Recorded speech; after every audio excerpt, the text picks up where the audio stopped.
You have to unmute yourself. You know when you have to unmute yourself?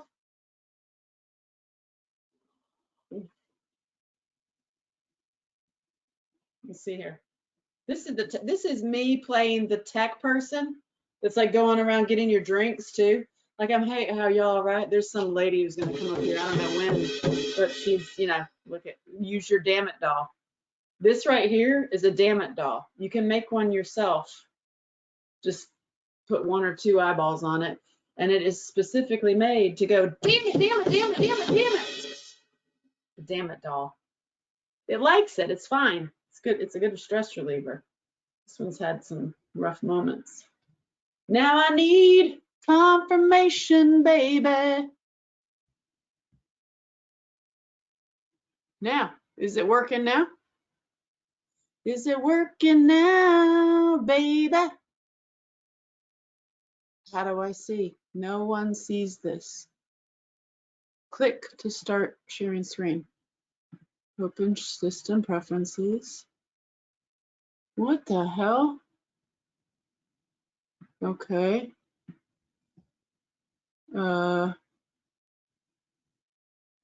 Okay. Did that work? Share.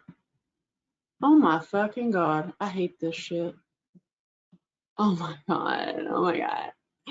It's already started. It's already started. Hello. It's already started. It's already running. Your session is already running. Okay. Oh my God. Whew. Hot. I'm sweating. This technical shit is like, this is why you have no friends. This is why you have no friends. This is why you have no friends. Because you don't have Zoom. Is it working? I don't know. I need confirmation, people. Hold on. This is when you're working. Oh, baby, baby. It's like everybody gets a t-shirt who has to put up with this shit. You can hear me now. Oh, thank God. Okay, will you check the chat? Will you make sure where the fuck is the chat? Literally.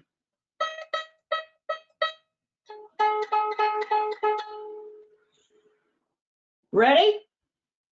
I want to make sure you can chat with me so that eventually I can see it for. This is when everybody's getting your drinks and nobody's paying no attention to nothing. Check.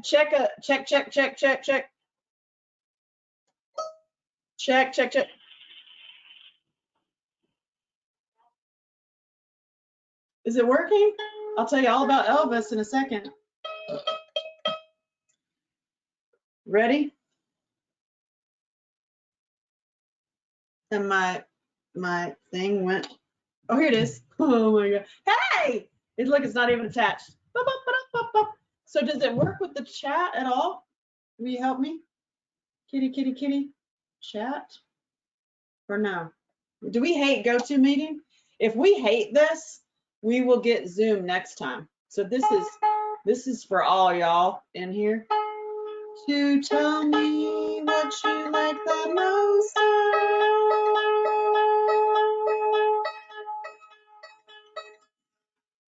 I wrote a song about being stigmatized. Handouts, polls. All right. What happened? Attendees. You got to give me some confirmation in the chat. Where is it? Where can I see the chat move? Are y'all good? I need some kind of like. Oh, now it's working. Oh my God. Here. Oh, I see question. Okay, so you sent me a question. Okay, I see the questions. Woo! Not working with chat. I'm scrolling to a second window. Oh, God bless you. Thank you. And does that sound all right? Good? God bless you. I love you. And the chat, like, I don't even know what you're supposed to do. It says, I mean, questions. Okay, I see the questions now, though. All right, let's see here. For that click, for chat, click, it's buried in questions. Oh, really? Oh, that's so annoying. Well, listen, hey, you know what? This is a way for me to tell you some awesome stories finally and not be censored all the time with saying like penis, vagina, penis, vagina. Let's just get it over with. Ready? I'm just going to talk about it. First, let me warn you, okay? Let me warn you, already? This is me. You ready? You ready for it? Now, this is something I have been writing for quite some time, and this is something for me to, the bigger piece when we actually have tech and a show, and obviously like it's a show. This is the entrance narration. Ready? You are about to embark on a journey that may change the way you think about your life, the world, and your place in it. You may realize that you were given incorrect information by your school, your parents, your television. There might be bright light, violence, miscommunication, education, and frustration. Some things may confuse you or make you uncomfortable. You may find yourself faced with uncontrollable impulses. There will be masturbation, copulation, and suffocation on stage. Don't call me now. Oh my God. You may become pissed off, frightened, enlightened, or just plain erect. You are about to be pricked. There will be a short intermission to catch your breath. For those with a low tolerance for truth, please take a moment to gather your things and proceed to the nearest exit. This is your informed consent. All right, get up and leave now if you don't want to handle it. All right, ready? Listen. I'm going to tell you some stories, all right? I grew up a poor little child in the mountains of North Carolina. And my dad, my bio dad, looks like Elvis, the young one and the fat one. When he was younger, he looked like Elvis. Look at him. This isn't my dad. This is just an homage to men I love because I've taken ownership of that back, which is part why I'm going to talk to you about sex. And yes, it's going to be funny because sex is funny. I mean, sex is funny, especially with, and I'm going to tell you my educational things that I received and then what I've learned to come out of it because I am the daughter of the dirty daddy. Like my dad, I don't know if this was your house, but my house, listen, we had to move and stuff because if your dad would go next door and take his clothes off and for the neighborhood lady or the neighbor, and my dad was the perp in the van down by the river. He had a candy store, he had an arcade, he filled up the gumball machines at the local stores. So when you go at the grocery store, you see all the trolls with the hair and the balls. I had endless balls as a kid, and they were all in boxes in the back of my dad's van, right, with a mattress in the back. The worst beating I ever got in my life was by my dad with my stepsister. We were in the mattress in the back. What? My dad's driving with all his gumballs and stuff and all his toys for kids. And Lady came on, Kenny Rogers, Lady, I'm your knight in shining armor, and I love you. And me and my sister started laughing because we were very aware that my daddy was not no ladies' man. I mean, I guess he was. He tried to be. By the way, my dad has the biggest dick I've ever seen, and it's probably the best looking dick. But you know what? Who's a little bit better is my brother, my step brother. So it's like when I get all these dick pics on Snapchat, I always laugh to myself because I'm like, you know what? I can't tell which one's better, daddy or my brother. But I think it's my brother, but he's dead. Daddy's not dead. But anyway, my dad had a great dick. I gotta tell you, the very first prick I ever saw was my dad's, and it might remain the best. Damn it! And son of a bitch. And the brother is his close second. But there, my dad was. We already knew that he's a dick. Like he's the dick with a dick. And not all guys with great dicks are dicks. By the way, I heard that once. I'm like, please tell me that's not true. Anywho, so we're driving down the road, and the lady comes on, and my sister and I, stepsister, start cracking the hell up laughing. And he said, y'all shut up. Y'all be quiet. Don't laugh. Don't you laugh at this. This is not funny. And so we completely bust up laughing, because that's what happens when you tell little kids not to laugh. And he took us home, marched us right home, and beat the living shit out of us. This particular time, we usually got beat bare butt, but this particular time was bare butt over the waterbed. So we're like we had to bend over the waterbed and get a belt on our bare butts. And I just remember looking at my sister, and I was like still laughing, and I'm like, the ridiculousness of this scene right here, the worst beating I ever got. I'm like, see, are you real? Are you for real? And I was 8 years old at that moment, and I was like, life is so fucked up. Like, I'm getting like beaten for interrupting a song. That is just so not, that ain't right. It ain't right at all. Quit texting me. You can't do that when I'm on stage. Shit. Listen.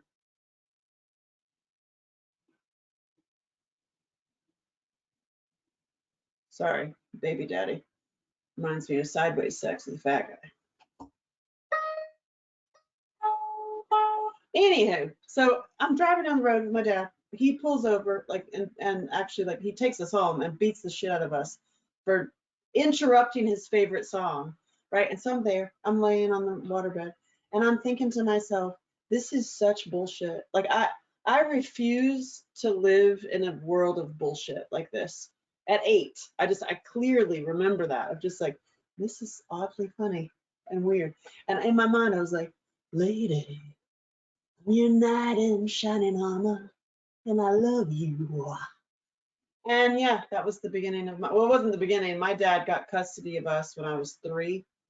I remember even at 3, he was doing weird shit, but he never did weird stuff he did weird stuff with me with other kids. So I have an interesting standpoint or a take on all the sex stuff, because my stepsister,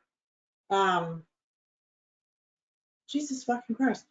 My mom and my ex-husband are actually the worst.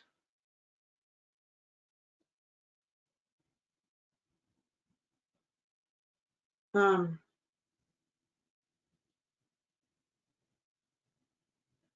this right here is like, for real. And then when it's your child, you have to, I mean, seriously. But I am amazed at life, and like how I came out of my dad and my mother as a kind, caring person. I don't know what the fuck happened. I think that it was a kismet thing. I think I am, I'm a big believer in spiritual things. I have ever since I was a little kid, and I will totally tell you that these stories as well, because the sex stories for me are also the spiritual stories, and also the elevating out of bullshit stories. So like, as I'm getting my ass kicked, you know what I mean? And actual bullshit. And here's some bullshit too. You know what I mean? It doesn't go away. It's just how we respond to it. Just like, y'all who are having to have sideways sex with a fat guy every day. I mean, seriously, somebody needs to lift up their ass. I can't. I refuse. Having been a daughter, I am the daughter of the perpetrator, I refuse to let what some dick did take my body and my passion and my joyful living away just because it's some dick. And so I'm here to, like, I tell funny stories, and but in my work, I layer in aha moments for you so that you can say, oh shit, hell, I'm gonna go home and fuck my husband, and I'm gonna try this, and I'm gonna try this, and oh my god, I'm gonna try this. And yes, yes, that's what I'm all about. And have it be a spiritual connection with yourself and your partner. But you don't have to have a partner. It's not about like, you better find somebody. You better find somebody now. Now, how I started, not when I was 8. I started masturbating when I was 8, I'm gonna tell you. But how I started in the sex world and understanding sex was, I got to even more is from a little kid. I was introduced to it and shown it and taught it. Like, that was part of our abuse, it was educational purposes. And so my dad would take us to nudist colonies. He was very much inappropriately touching and abusing and raping. I mean, he's with digits, not his member, but he was raping my sister. Okay, so my sister has a completely different experience than I do with my stepbrother and my dad, and she hates men. Like I joke now that if you want to date me, you have to call my sister, because if you can get past her, then obviously, I mean, you're ready. You're gung ho for it. You want it. You want it. But me, I was not brought into the rooms. Like my dad wanted my sister, my stepbrother wanted my sister, even at the weirdo, creepy nudist colonies, everybody wanted my sister. And I was the one that was like, what? You want to see my butt? You want to see my butt? I want to do it. I want to do it. I want to do it.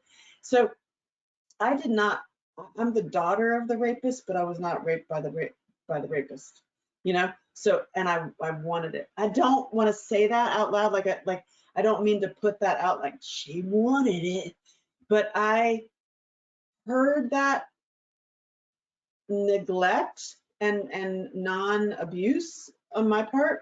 Granted, there was definitely abuse. I mean, I had the shit beat out of me. We had to do all kinds of other sexual things together, but there was never any like creeping in the room or you know, my dad would creep in my room, or, you know, he did that with my sister.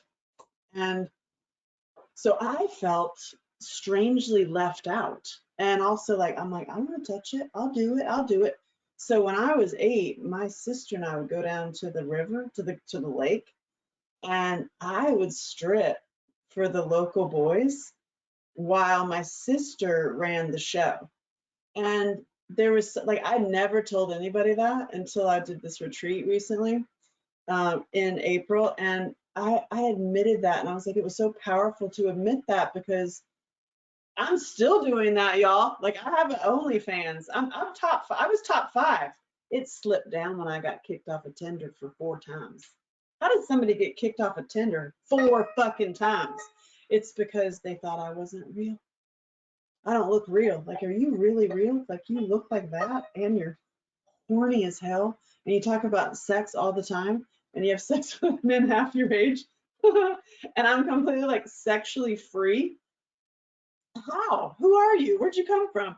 You must be wrong. And granted, I'm not, when I say that I'm sexually free, that doesn't mean I have a load of them out the back. You know what I mean? It means that I am fully present in my body. I don't go into fantasies anymore. I don't live in kind of a disconnected sense. I am fully present in the bed and in the massage tables. And I help men and I help couples. And I have that available too. Not just to anybody. I'm not, because I'm like not just anybody. But if you need that help, if you need guidance, you can always hit me up with ideas. Even with, I talk about all the time, regenerate and loot. There's a way to combo the two and use the, not literally together, but together in a session, and elevate your sex lives. I mean, yeah, hit me up. I am your girl for that. That said, all of it's so funny. So let me tell you some stories. First, I want to sing you a song. Ready? This is, I don't have it ready, but whatever. What do you care? You don't care. You're just like, what the fuck is happening? Ready? Really? Okay. Meet me at the top of the bleachers or underneath the stands. I'll go anywhere with you, baby, because you're my favorite kind of man. Don't need to tell you all my secrets, just so that you understand the reason I'm so addicted to this impossible man. I'm digmatized. I've never seen one quite that nice. A perfect fit, even though he's a dick. Up and down, all around, just while I'm digmatized. It's why I put up with all of his shit, because he's got an amazing dick. I'm digmatized. I can't believe what's before my eyes. It gets better every single damn time. He's better than any kind of toy. Oof. His name is not Roy. Just, I'm digmatized. It's like going blind, seeing one of that kind. Now, I've seen my share down there. I have. And when you find one that nice, you might want to think twice. He might be a bit of a prick, but why do I put up with his shit? Because I'm digmatized. Digmatized. Now tell me something. In those situations, that's terrible. It's fine. I don't know the chord. I'm just learning to play violin. I'm just learning to hit my light beautifully. Ah! Now, how does one get digmatized? Seen a lot of them. Like seen a lot of them ever since I was a little kid. When we went to the nudist colonies, and here's my dad. My dad was fat. Like he was fat Elvis and skinny Elvis. I got very little of him skinny Elvis. That was when I was real little. But then he got just like bigger and he became big fat Elvis. So here's big fat Elvis with big giant dick, walking around like in a nudist colony, teaching us how to be sexy and how to be free in our bodies and how to massage bodies and how to massage for happy endings, and then how to massage his wife, who was my stepmother. And I just like it. Even back then, I looked at it, I was like, well, it's not wrong. Like, I mean, the education is like there. Like, I don't necessarily disagree with that education about having more oral and more hands-on. It was just inappropriate with the kids. And it's like, the more I thought about it and the older I got, I was like, you know what? We do need to I need to take a page from that. Like, more head, more sex, more massaging each other. Yes, yes to all things. Just leave the kids out of it, you know? And as I traveled with my documentary, as I got older, I started asking people about their sex lives. And holy shit, is it like the amount of people that are abused and manipulated and neglected sexually is a total pandemic. I mean, and it's men and women. It's like we're getting fucked, y'all. And you give an incorrect information and you're getting fucked. And so it's like, what the hell? And then you try to find like actual awakening information and good luck. You get banned and censored and silenced. So I have some things for you as I tell you these stories to help you elevate your own life that way. Because oh no, I was like, here, it's like looking out on the stage. I'm like, I can't see anybody. Are you drinking? Are you okay? Is this, how's the music? How's the wine? Is it good? Are you, I'm not drinking because I had Regenerate. You know, when I do that, you shake. Did you notice that? Look at that. Wow, that means this baby is touching. Oh God, we're touching. Oh God. So let's talk about inappropriate sexual things. My grandmother, okay, I'll tell you some stories. And then oh God, how I learned about sex is from my daddy, who is totally inappropriate. And then my mother, who left my dad, went into like, she was like me now. She was 29 seeing a 17-year-old.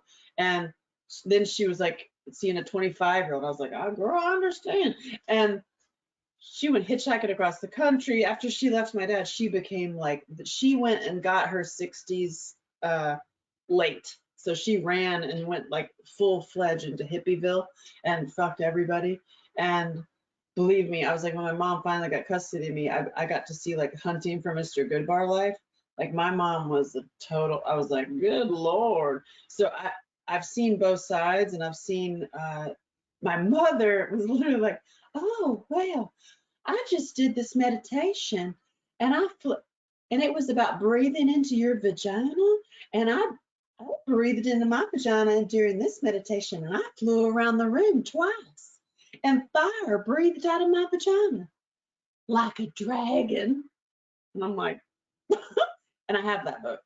I went to get the book, and it's this book. So you should get this book. I really recommend it. And it's the sexual practices of the Kwadoshka. It's great. It's hard to find. I'll email you a link of this. But here's the thing, look at this. On page 127, don't think I don't know it. 127 and 159 are pictures of parts. Ready? These parts, look, those parts, okay? And these parts. Now, I'm gonna send you a picture of this after, and you can tell me if you want to, which one you are, okay? And I can give you a reading from here. You can buy the book too, but I can actually read it to you if you would like that. It is so fascinating that there is basically a horoscope. It's like a horoscope, like a horoscope, like a whore. Did you get it? But it's your parts. Now, it's a great way to date. This is the only way I date now. I was like, well, are you a dancing man, a horse, or an elk? Or rather, why don't you tell me who you are? You could be like, are you a dancing man? Which is here. Dancing man, horse, elk. Although I'm like, you bear. I'm not playing. I don't have to. Life is too short. And so I'm started doing that. Like, send this. Like, which one are you? And they're like, oh, I'm a dancing man. I was like, oh, okay, we could go out. And then this one, when you actually see your own parts and find which one you are, which is also an excellent exercise. I'll send you a picture afterwards. Hope I don't get banned and censored. And this goes back to looking at, especially the women, y'all, the women, looking at your parts and having your partner sit there with these pictures and figure out which one you are is also very erotic. And then when you find this, it's like a horoscope. It's like doing your palm reading. You're like, oh, wow. It's like, it does tell a lot about you. And this goes back to when we are abused and neglected and given the incorrect information, incorrect like education with sex, we're dislocated at our waist, you know, like it's shut off. Like the thought of ever looking at your parts like this, to even take the time to be like, oh, well, I mean, I guess I get the mirror down here. Oh my God, which one am I? You know, that would never happen how I was raised. You get spanked or beaten, or you better go wash your mouth out with soap and definitely pray to Jesus. And like, how dare you? Because everything is cut off from the waist down. Y'all, I told you this isn't funny. I mean, I did warn you, right? And because like I want to really have a conversation about sex, and we can't, we get banned everywhere because we're like, well, oh, you talk about sex. So I want you to think about the whole body and your parts, and like not being dislocated from your parts. And then because it becomes like an erotic zone, when you incorporate the whole body, like, your under armpit can be an erotic zone. When you start learning your full body and taking ownership back from the pussy, from the yoni, from all the things that are so angry and abused, then we can elevate like elephants. We're gonna remember everything. Shit. You do remember everything. Your body remembers everything, that's for sure. And in trauma, which is what I am a fucking expert in, holy Jesus. So this is a hello to those who already know me, but those of you who don't know me, I come from the perpetrator, like I'm a daughter of the perp. And then I made a movie where I traveled around the country to survey women in America. And as I did that, I started questioning about sex lives and past and whatever. And I've discovered that 70% have been abused. Granted, 100% in my family have the good stories. They left abusive husbands. They started their own businesses. They went back to school. The alcoholic got into rehab. I went and finished my film. Like, there's super happy stories. So I'm about the happy story. But the holy shit getting there is people are disconnected from their bodies. And so I'm like, hey, let's take some of the, I'm the daughter of the bad guy here. Let's take, I know a lot about how that works. Let's take all that shit, fix it, rewrite it, and re-put it together, and then really live like full phoenix from the flames. That's what I've been doing for years, and that's what I'm all about. And granted, it means that you get down and dirty. I mean, you do. And so, yes, I'm going to tell you some funny things, but I had to tell you also the real stuff. Like, the reason I'm doing this stuff, the reason I'm talking about this is to lead you to a more connected experience with yourself and your partner, because I truly believe, and we can see evidence of this in the world, that when we are authentic and real and stay connected, we do fight the chaos and the corruption and the violence, which is obviously prominent out in the world. Am I right? And it's violence against our parts, right? Which fucks with our head. And then we're out there, not, damn it. This is a damn it doll. Did we go over that? This is a damn it doll. Feel free to make one. I don't have it copywritten or anything. It's a damn it doll. You like it? So listen. Now, I'm gonna tell you some stories. You ready? Okay. That's just some backstory. That's like the narration. I'm walking around getting your own drinks for you. And now it's like, hey, did you guys want some funny stories? Did you want some funny stories? Okay. Some of you have heard these before, but it's pretty damn funny. So I'm sitting at my mom got married a whole bunch of times. My dad got married a whole bunch of times. I am the only product of 9 marriages. Figure that out. That means that they were like, I'm done. I am done with this one. After that, nobody can do that. We had Angela Shelton. I don't know what the fuck to do after that. I'm the only product of 9 marriages. Yeah. And I've been married more than once. And I'm not afraid. I'm not afraid of commitment. Oh God. And I'm sitting, I just sold a TV show to Showtime, random fact. And I'm sitting in North Carolina and at my grandma's house at her table that I grew up at, and she knew everything. She knew the whole past and everything. And she knew that, what my dad had done. And it was a point of contention in the house. Nobody talked about it really. But she's just sitting there and she goes, you ain't gonna marry all them men, are you? Like your mama did. And I was like, there was one she didn't know about that has already ended, but she didn't know about that one. So I was just like, I just keep eating. And she's like, men only want sex. That's all they want. All of them. Sex. And I just go, Gran, everybody wants sex. I want sex. And she looked at me stone cold across the table and was like, we'll get into the shower with the soapy washcloth and take care of it then. And I was like, what? Get into the shower and with a soapy washcloth and take care of it then? I spit my peas all over the table. And I was just like, is that what you do?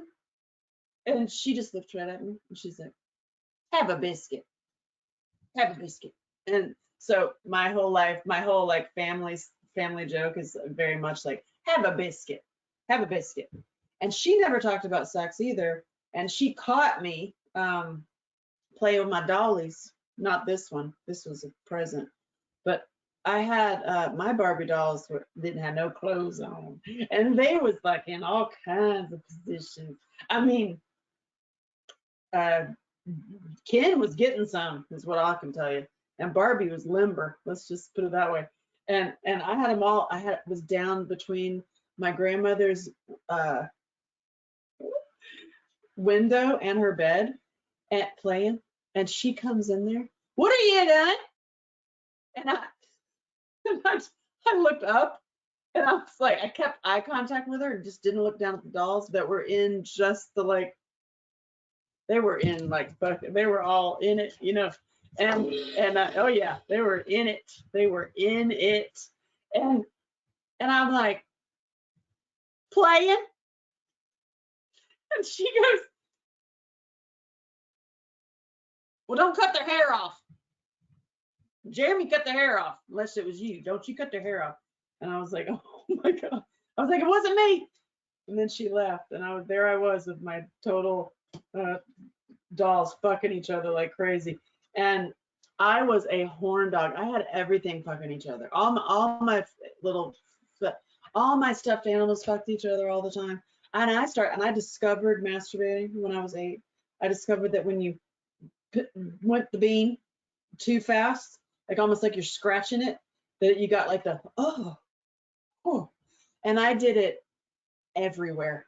I have masturbated everywhere, like in full. I mean, I'd be covered up in a blanket, and I would play these games with myself that I would orgasm. This is even all the way up till yesterday. That I would be laying there on the family sofa. I'm just covered in the blanket, and all of a sudden I'd be, woo, and I was covering something up. I was, and oh God, buses, schools, bathrooms. I mean, I've masturbated everywhere because I was horny. And my brother and I talked about it because he was 12 at the time when we were taken out of my dad's house. That was incredibly sexualized. And he talked about, like, honey, it's like a Maytag or a Whirlpool. As long as it's turned on, it don't matter what happened, like where it came from. It got turned on. And that there's a lot of truth to that. And I felt so guilty and disgusting for so long. Like, how are you so wrong? What the hell's the matter?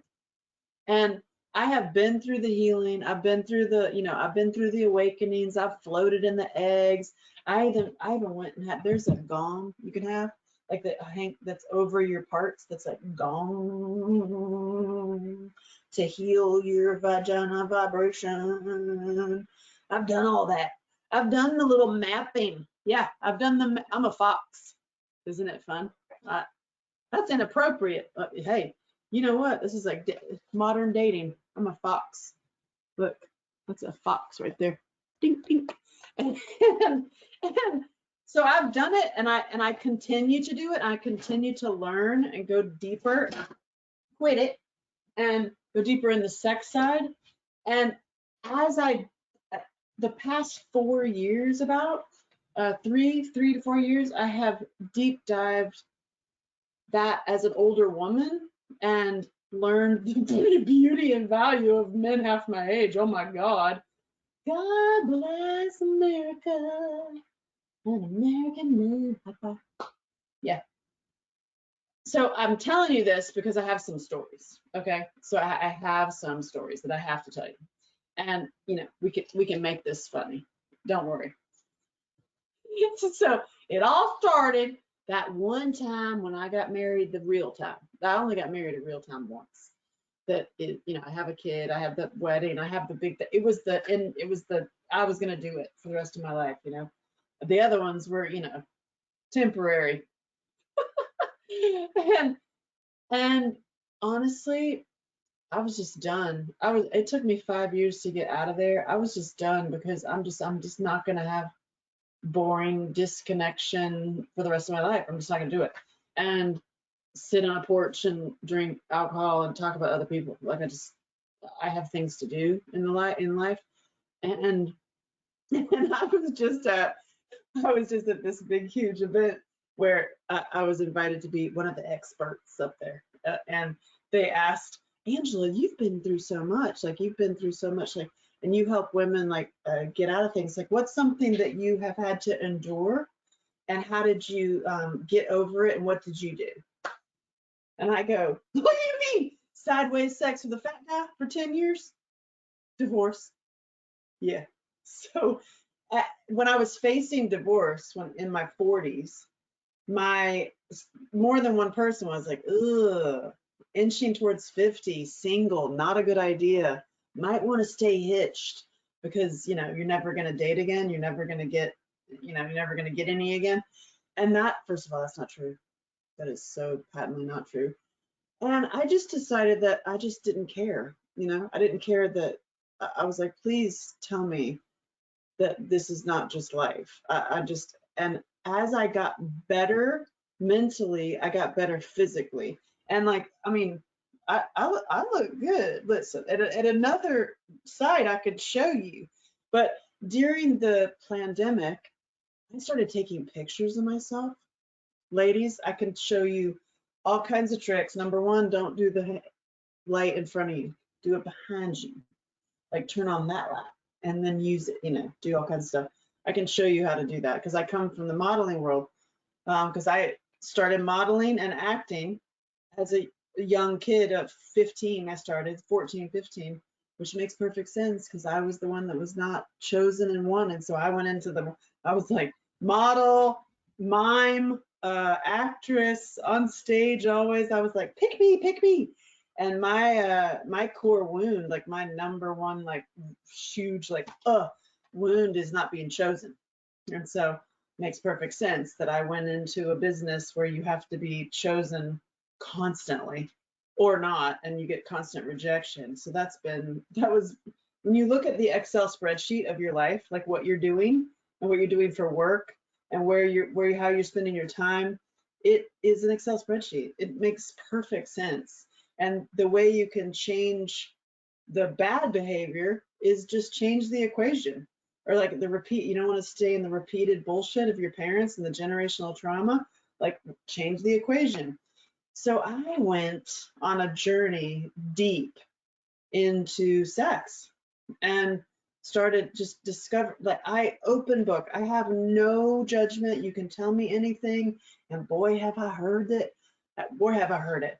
So you can tell me anything, and I will listen and be an open, fully open, present book for you. After I got divorced, and I started interviewing men. I did a cooking show called Stirring Up Trouble because, and the theme was, I believe that feminism fucked up because the men didn't come. And so I was interviewing men about their sex lives. And even there, I started to hear like, holy shit. And I know this is not funny, but men are fucked up. Like there's a lot of men that are desperately in need of affection and nurturing, and then they're cut off from it because many women are taught to not do that with men. And it's like, wow, so here I am. I have heard both sides, and I've been interviewing many people for a very long time, and I've learned so fucking much that I just have to share it. And I appreciate you letting me have a space and like supporting me to have a space where I can freely speak, okay? Because number one, the world is fucked up, okay? And we can fuck our way to some healing. and there is a greater agenda at play here to emasculate men, to poison women, and to dislocate or disconnect humans. That is an agenda. And I did a science fair project when I was 12 about it. And I'm debating, because it's funny that I wrote a whole show that's a visual show. It's a visual journey, and I'm figuring out where I put in my own stories and how my pants just came off. My goodness, amazing what happens. So of where I put these stories and how I tell you these stories, because hey, it's also not funny and very, very funny. Straight out of the gate, okay? Straight out of the gate, I started going to sex stores because my dad would go to sex stores, and he would also go to the massage parlors, like the happy ending places. And so when I was taking back my ownership of my body and my time and like just all the sex stuff, I'm like, I'm just gonna take it back. And anything that like super creeps me out, like walking around without my clothes off, I can do that now, like freely, and take pictures. But I could not have ever done that. That I was so locked into like, I just would not do that, right? And now I'm like, I'm in a totally different space. But in the journey of discovering that, holy God, my adopted dad said to me, he's like, listen, you need to get laid after, because you're just too grumpy or something after divorce. And he goes, you should just try that site, Tinder. You should just try. And so I made a profile on Tinder, and I said what I wanted. You know, I wrote like oh, that's so funny. I said a king who loves God, loves his mama, has got healed, has healed his parts, can build anything he wants, and he's hung and hungry. I had 9,999 matches in less than a week. Plus, it doesn't go any higher than that. It's 9,999 plus, and that's where it goes in a week. And then I got kicked off because people didn't think I was real. And then I got back on there.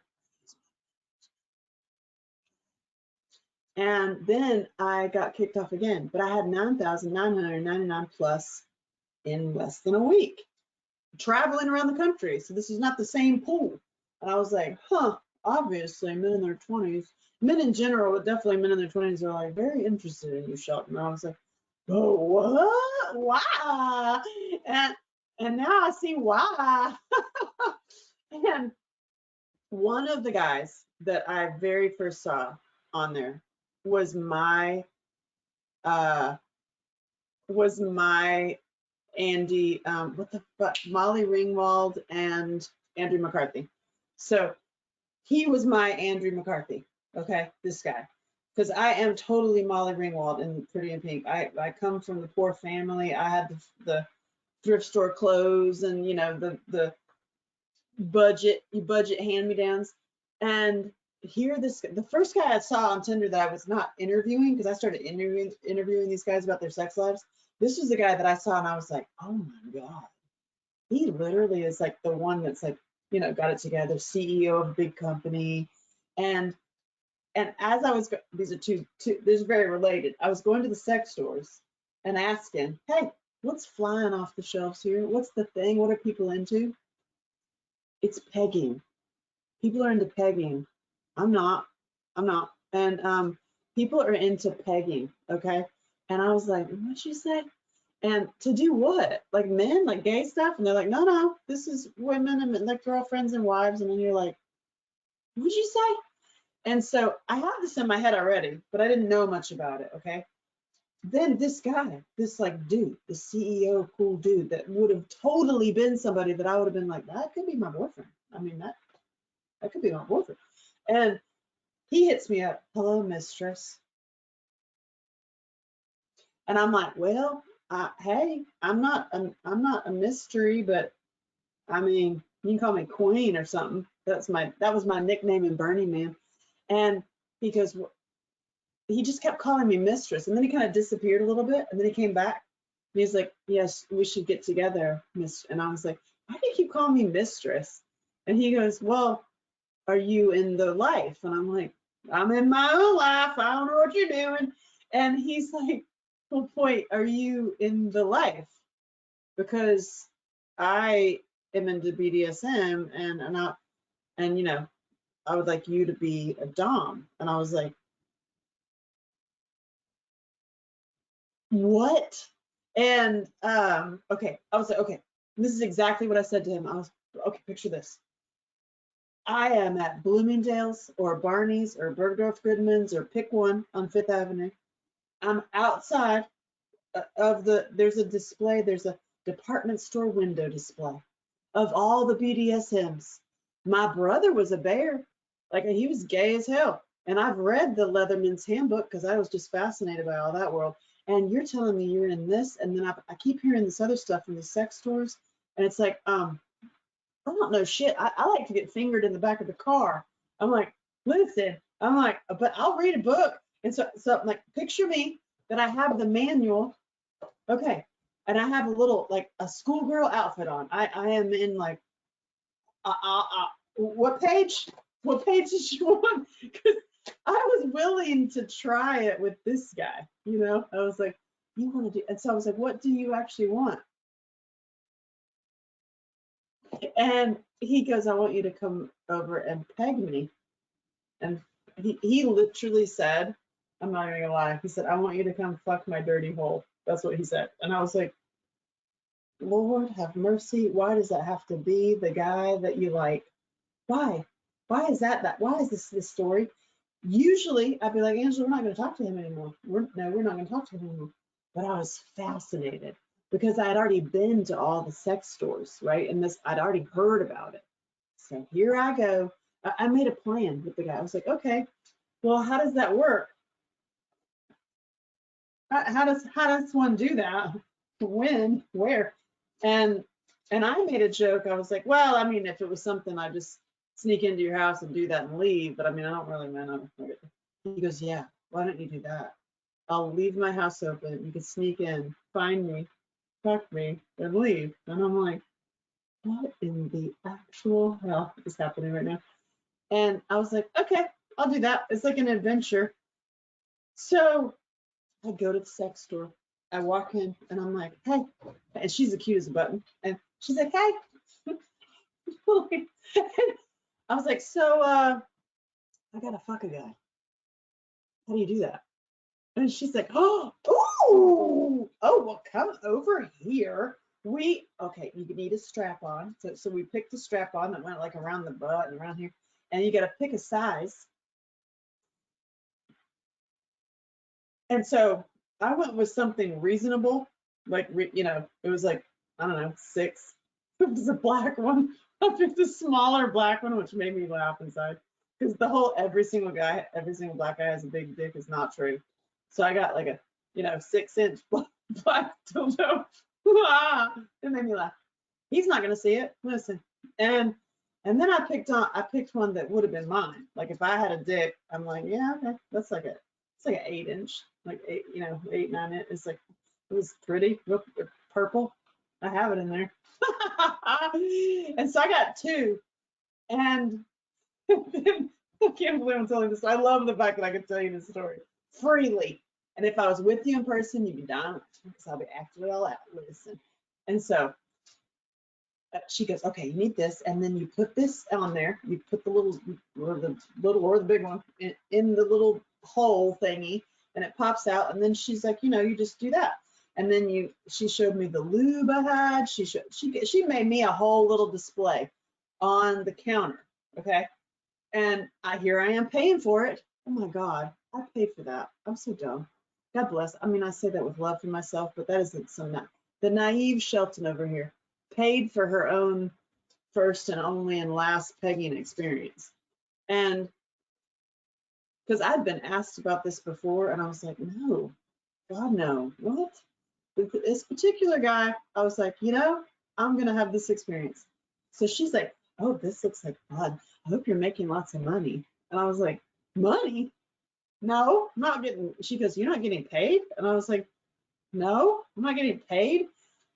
And now I'm going to write a song, Whores Get Paid. Anyway, so I'm like, no, I'm not getting paid. And she's like, oh, well, you can make a lot of money doing this. And I was like, what? I was like, okay, let's just try it out. So I took my little set. I got on a cute little outfit. I got on like this little skirt with these fishnet hooky material, the little garters, underwear. And then I put on underneath the skirt. And so I had it on already, but I had the other one like in my bag. Like I put the little black guy in it, and I had the purple one in, and I snuck into this guy's house. I'm telling you stories. I love it. And I snuck into this guy's house. It was a big fancy house. I'm telling you, it was like Andrew McCarthy. Like he's got the fancy modern house. And I sneak around. I figure he's in the bedroom. He is in the bedroom on his back with his already like this, with his eyes closed and just like this, not bent over, but back up, but like a baby. He's in like a little, oh God. And I was like, oh Lord, here we go. And I was like, I don't know what to do. I do not know. I mean, you just got to go with it. So I put Led Zeppelin on. I had Led Zeppelin on in my earphones. I was like, all right. And I attempted to kiss him because I'm like, I thought, is this romantic or something?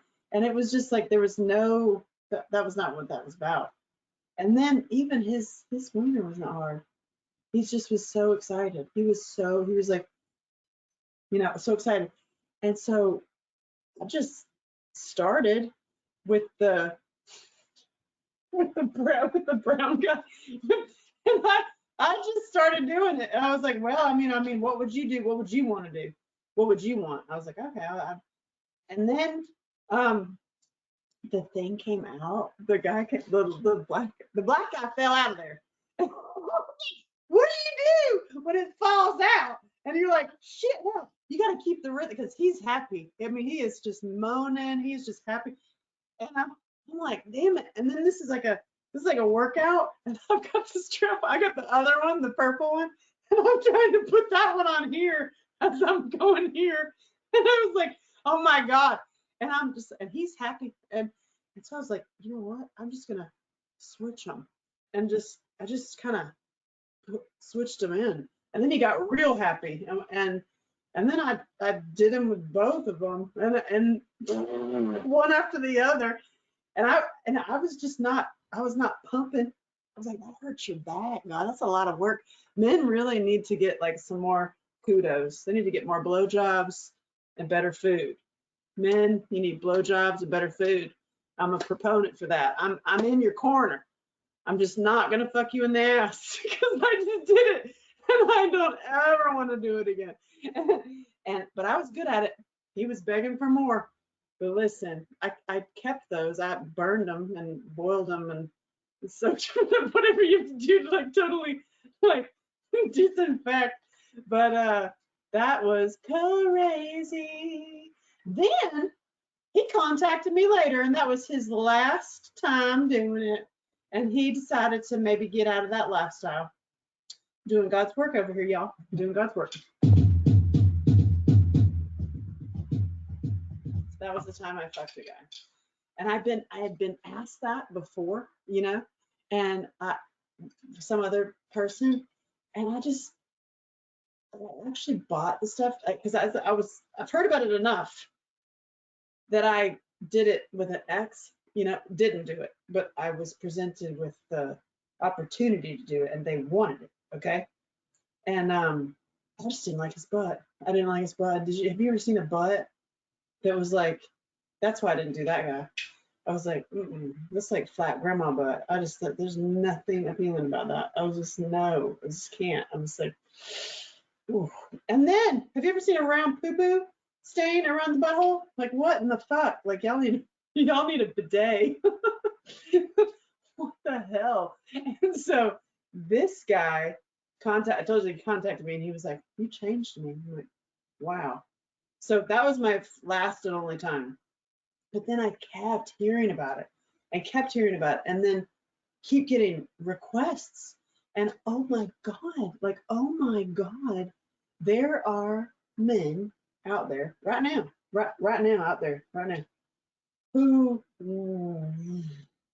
want that. And also they have parts, like they have like play toys with suction cups on them that they will put on the bathtub or bath wall and fuck themselves in the shower. Believe me, I know these things because I've been sent the videos. And you're like, wow. And then I think about like the dudes that are on his construction site or something that they know they work with him. I wonder if you realize just how many men are fucking themselves with dildos. And then I take it further to deep dive into why, and like the greater global manipulation of emasculating men and taking their power away, and like and in order for us not to be a unit. I mean, I can go on and on about that, and I really have a lot of theories about it. I'm so weak.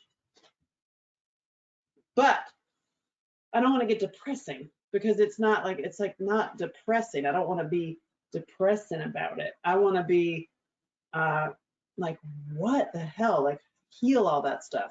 And so the women are telling me their true stories, and the men are telling me their true stories. And I'm like, y'all probably should talk to each other because she wants to get fucked in the ass. Yeah. And you are gay. I'm sorry.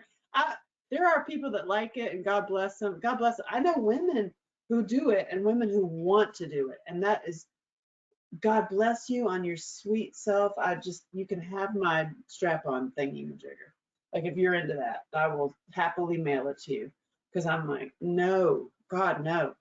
But sometimes you don't know what you want. You know what I mean? You have to explore. And so many times, most of the times, the sad thing is people don't give themselves permission because of societal programming and because of generational trauma and because of generational like judgment that you can't go figure out what you want and what turns you on and like what lights your fire, so that you don't do it. You just kind of like have this boring like, let's see, I'm not into that. I'm not into the boring, you know, we're just gonna not kiss and have sideways sex. That's when you know you're in a relationship. You know you're in a relationship when you're having sideways sex and not kissing anymore. You need to change that up. It needs to switch. You need to stop doing that. Enough already. Somebody needs to lift their ass, but just not on a plastic. Which brings me to plastic things and gizmos. Plastic things and gizmos. And women using toys always in order to get off. And I'm like, you know something, ladies? You can do what you want. I mean, that's on you. You do what you want, but that does desensitize the clitory. And I was in a sex store this one time, and I was staring at all the cocks because I love cocks, and I'm just like looking at them all. And there was these ladies over at the Buzzy Bean counter, like looking at all the, you know, elephant and raspberry twirly things that, you know, will literally do that, like that kind of thing. Like you're like, yeah, but you stuck your finger in an electric socket. And I'm like, you know, I have a theory. I will welcome, you know, come over here. Now, if you don't buzz the bean, like if you just don't buzz the bean and use a dildo, if you want to respect your dude, go a little bit smaller than the dude, but that's just me. When he ain't looking, you can go, get one that is, you know, what you like, right? And I wouldn't go crazy big personally, and I wouldn't go crazy small because that makes me mad. That's why I can't date guys with small dicks. Like I would always be angry on some level. I just can't do it. I'm like, I'm too old now. I don't want to be angry. Plus that's not the best one. I've had the best. I've literally had the best. So I'm like, hey, it can only get better from here. And if it doesn't, I've had the top. So thank you, Jesus. So here I am, like in the store looking at cocks, and all these girls are getting the Buzzy Bean thing. And I was like, hey, come over here. If you look at the dildos and you use the dildo and in private time by yourself in as many positions as you can, and I guess you could use it with your dude, but I mean, why not use your dude? But before you use your dude, right? You can maneuver the thingamajigger. I can't do it on here, so I ain't gonna be crazy like that. But you can maneuver it. You could put it on a chair. You could put it in the bathroom like they're doing. You could use it yourself and get to where you can get the head of it to come out right above your pubic bone. Like however you do that, you know what I mean? So by you playing with the dildos, you're gonna find ways that you can play with your dude, and he's gonna be happy as a play. He's gonna be like, what are you doing? You're like, I found this one position. I'm just gonna get like this. And he's not gonna complain, right? But you will level up your orgasms because you're like, you find it, there's so many parts in here, in these parts, that's not just this. Like if you go all around, there are so many. I mean, I could, believe me, this is why it's a 6-part series. I'm gonna show you a bunch of stuff of how you can do, and it levels up to a total different orgasm than the Buzzy Bean one. And the Buzzy Bean one, the buzzing your clit off, is like it's definitely, I know it well. I've been doing it for a long time. But the full body and the whole body is so, it's real, it's tantric is what it is. And this is my redneck tantric rant, remember? Like, people are fucking crazy out there. And it's like, why don't we get into more tantric stuff? I suggest. But when you bring that up in this society, that tantric, to do what? What do you mean? Hours? Huh? I gotta watch South Park. So I was talking to these ladies, and I was like, I was giving them ideas, and the lady who was running the store was like, that's a good idea, of how to use them, the dildos, and then ease off the clit buzzers, because it does desensitize you, and you can get to a place where you have to wean yourself off of those things, like get off of it to where then just light touch and licks, and then the movement of the belly, especially if you got a heavy dude, can be stimulating, like to next level, but not if you're buzzing the bean all the time. I mean, I'm not judging you. You can do what you want. I'm just telling you some funny stories. So here I am telling these girls this, right? And the lady who has the store, she goes, well, that is actually true. Your clit does get desensitized. But then there's this thing.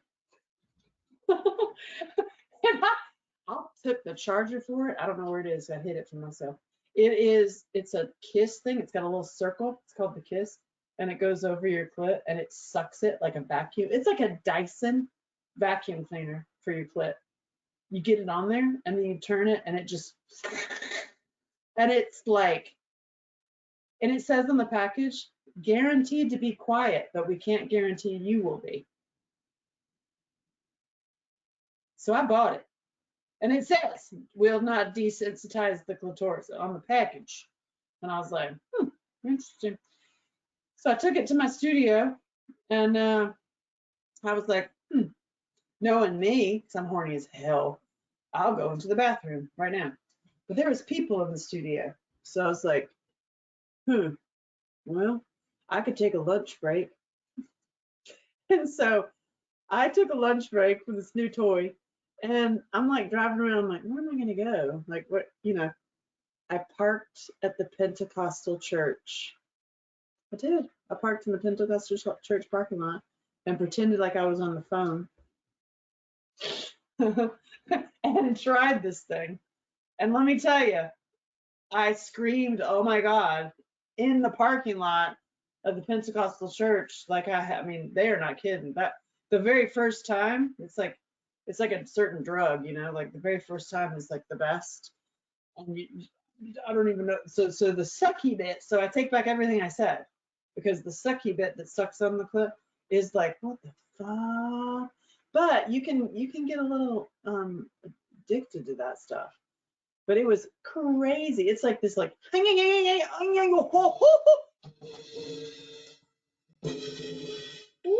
so that happened in a Pentecostal church.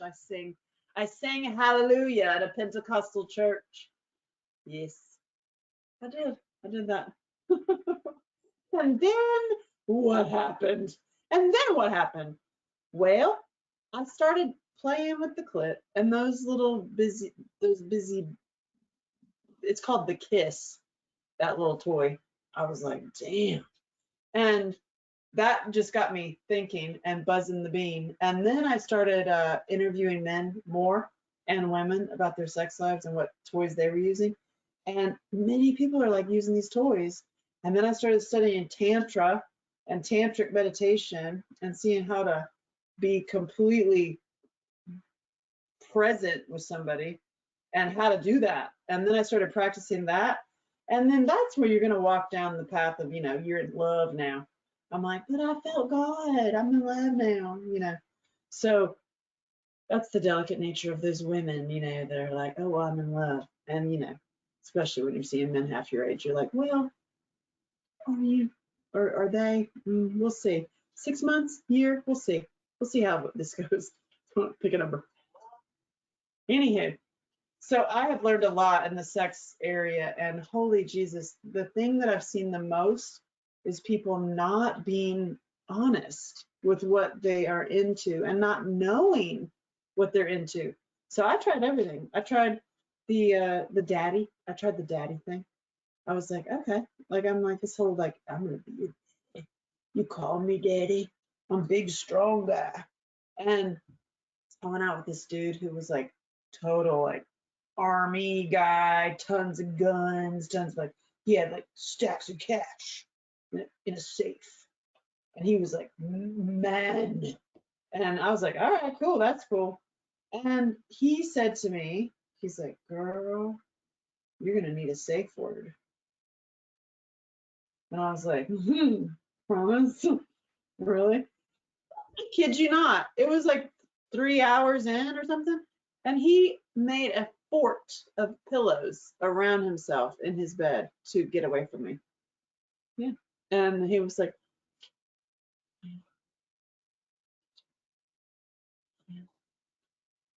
I was like, what the fuck is it? Where is this safe word? It's like, so you need the safe word. So I'm like, and I will tell you what I learned, how I learned the number one lesson that I learned with having sex intervals for a long time. Like, oh, I can say whatever the fuck I want now. I love it for having sex long time. 3 to 7 hours is my favorite. Like, is removing the goal of orgasm. Like, so take the goal of orgasm away, and it's like, what? What do you mean? No, I want to come. What are you talking about?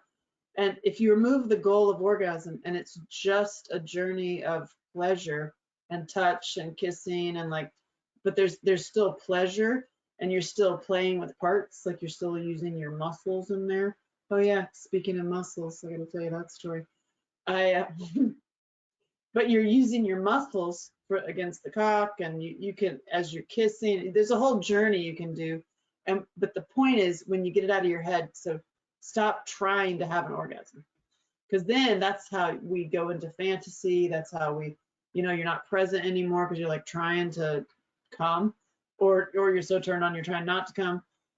And it's a great thing to like have long, like 5 to 7 hours, like, and that's also when I'm like, it's really, I appreciate that so much because it is so healing, and so it's a great workout, and it's a great, and like, I need it once a week. If I don't have it once a week, I am going bananas. And I even kept a calendar when I was married. Even when I hated my husband, I was like, I hate that man, but I'm still gonna blow him or have sex or something because I have a calendar, and at least once a week there's got to be it. I mean, what the hell's the matter with you? And I made the audacity of me. I said it at this women's group that I used to go to every dinner. They went to dinner once a month. And I go, well, I mean, I keep an app. And they were like, what? I was like, yeah, to make sure that it's something. It's at least every week. There's something going on. Is there a blowjob or anal or something? And they're like, oh my God, never tell my husband that. Never, ever, ever tell my husband that you do that. I was like, why? I'm not gonna be with your husband. And they're like, no, because I don't want. I was like, what the fuck is wrong with you that you don't want to have sex? Why are you living in the same house as another gender? Like, why? I don't understand. And I get it. Like, I'm not talking about LGBT alphabet. I'm talking about straight people. Like, I don't understand why you're not having sex. And I was like, when did you last have sex? And 3 months. 3 months. I was like, what the fuck? And then I started going on all the sites. So I have a profile on all the sites that I possibly can, from farmers only to seeking. There's the ones that you do for money. Oh my God. There's so many sites out there that those fellas that aren't having sex for 3 months or something are on those sites. So it's like, wow, y'all need to like level up your sex a little bit. And I truly believe, having known the women's side of it, their trauma and their like hate the guy, and like that it is all connected with that all past stuff. And they're also pissed off at him for some stupid shit that he did.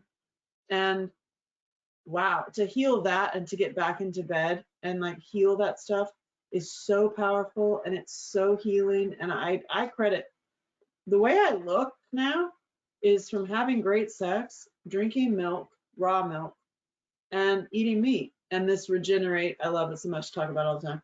I'm on it right now. I took it right before I started. And Loot. It's like, it's so funny. Like I know what I need now. Like I know that I need that. I need regular, awesome body work, or I'm gonna get cranky. And it's like, and then it becomes like, well, is that a boyfriend? Is that a husband? Like, do you get linked up with somebody? And then what if it goes bad? What if the sex goes down the drain?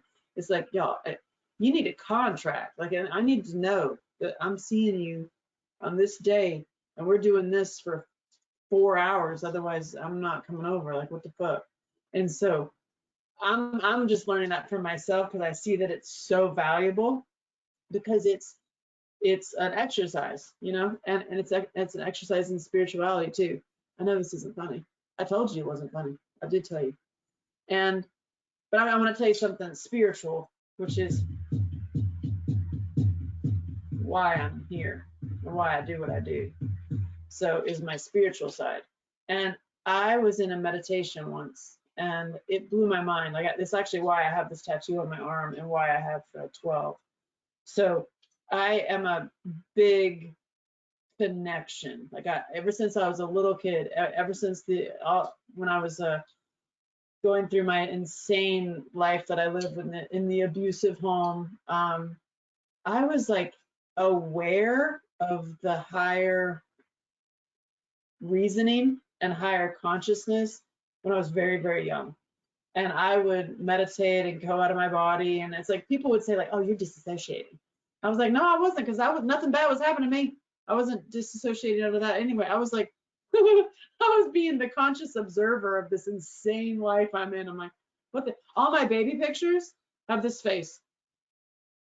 Like literally. It's like, what the fuck life did I come into? What the fuck, man? Like this. And also in all the sexy time, I never got it because nobody wanted me. And so I'm the one that's like, I'll do it.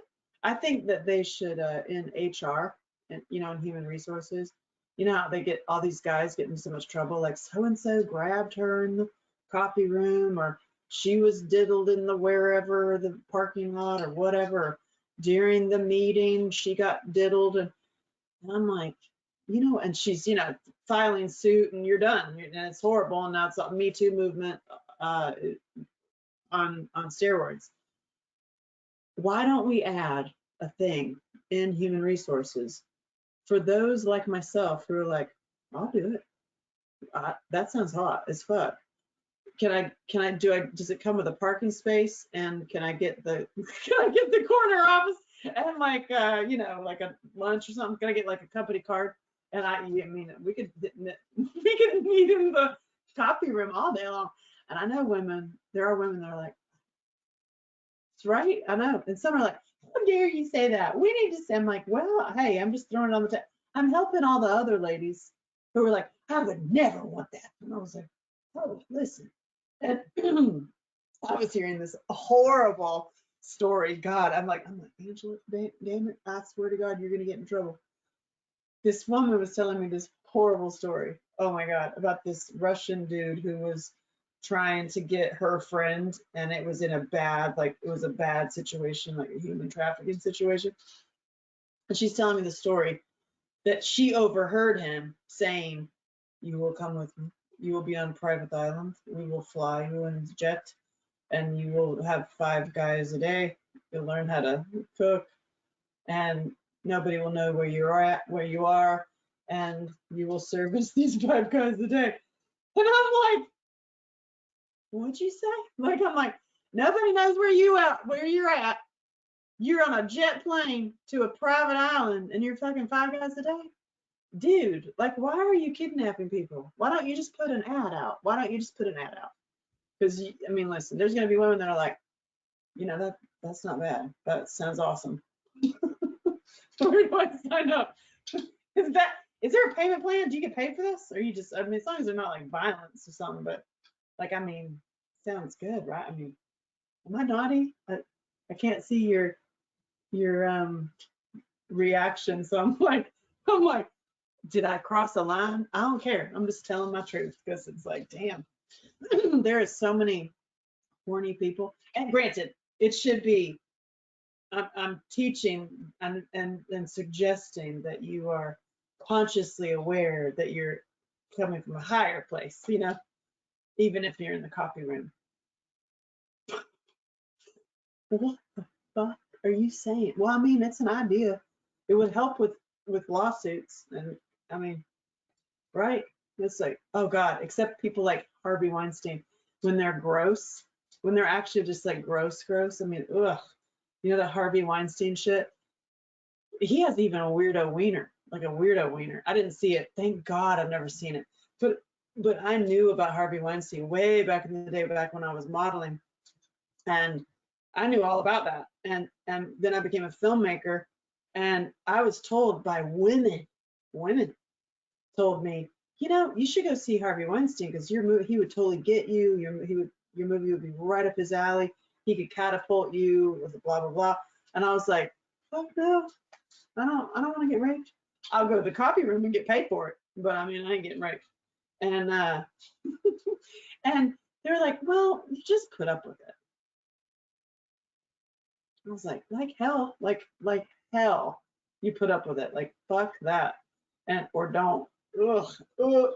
And yeah, so it was women who told me that, which I always found so fascinating. And then it came out when all the stuff came out about him. You're like the girls in the modeling world knew way a long time ago. That I did have people come to me and say, you know what, like kudos to you, man or woman, kudos to you for not going that route and standing true. And I was like, nothing is that important for me to maneuver in. I don't know. I just never did that. I guess that's why my career is where it's at. I'm just kidding. Because I never did it. I never had sex for diddly squats. I was actually, I was pretty lucky when I lived in Paris and Milan as a model. I was always friends with the girl who was boning the Playboy. And so she would insist that I went with her on the trips. So I got to go on so many trips, y'all. Oh my God.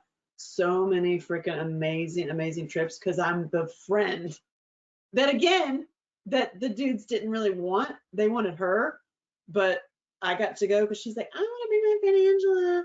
And they're like, okay, you can have it. Because I mean, who cares? There's so much money. They don't care. And so I got like trips, shopping, like, do you want a pair of shoes too? She's getting one. I'm like, sure. Yeah, sure. Well, what size are you? I'm like 10. And so, yeah, that happened. And I didn't have to do anything. I don't have to. That's not going to work with me. And which speaks, I need to tell you the story about how I got, how herpes kept me from being raped.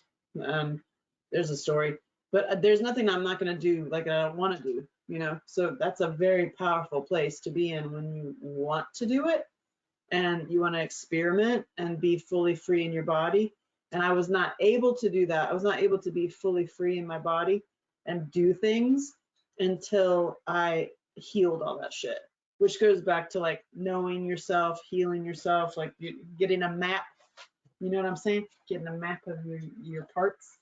And the real clinch, the real kicker for me with the full healing in connected with orgasm was this meditation I did. And it was right after I finished my documentary. It was in the deserts of Bernalillo, New Mexico, on a full moon, I think it was even. And I did this meditation where I had done when I was a kid. Like I was very much connected as a kid. And I used to do these a lot as a youngin'. But I was laying flat because I'm a lazy meditator most of the time. And I was laying flat and I'm going to tell you a story. Ready? This is not funny. I did warn you. It's not funny. There's some funny bits, but overall it's not funny. And I was laying there, right? And I said, I want to go to the next level. I want to go to the next phase. My mantra is, I have no fear. I have no fear. Take me.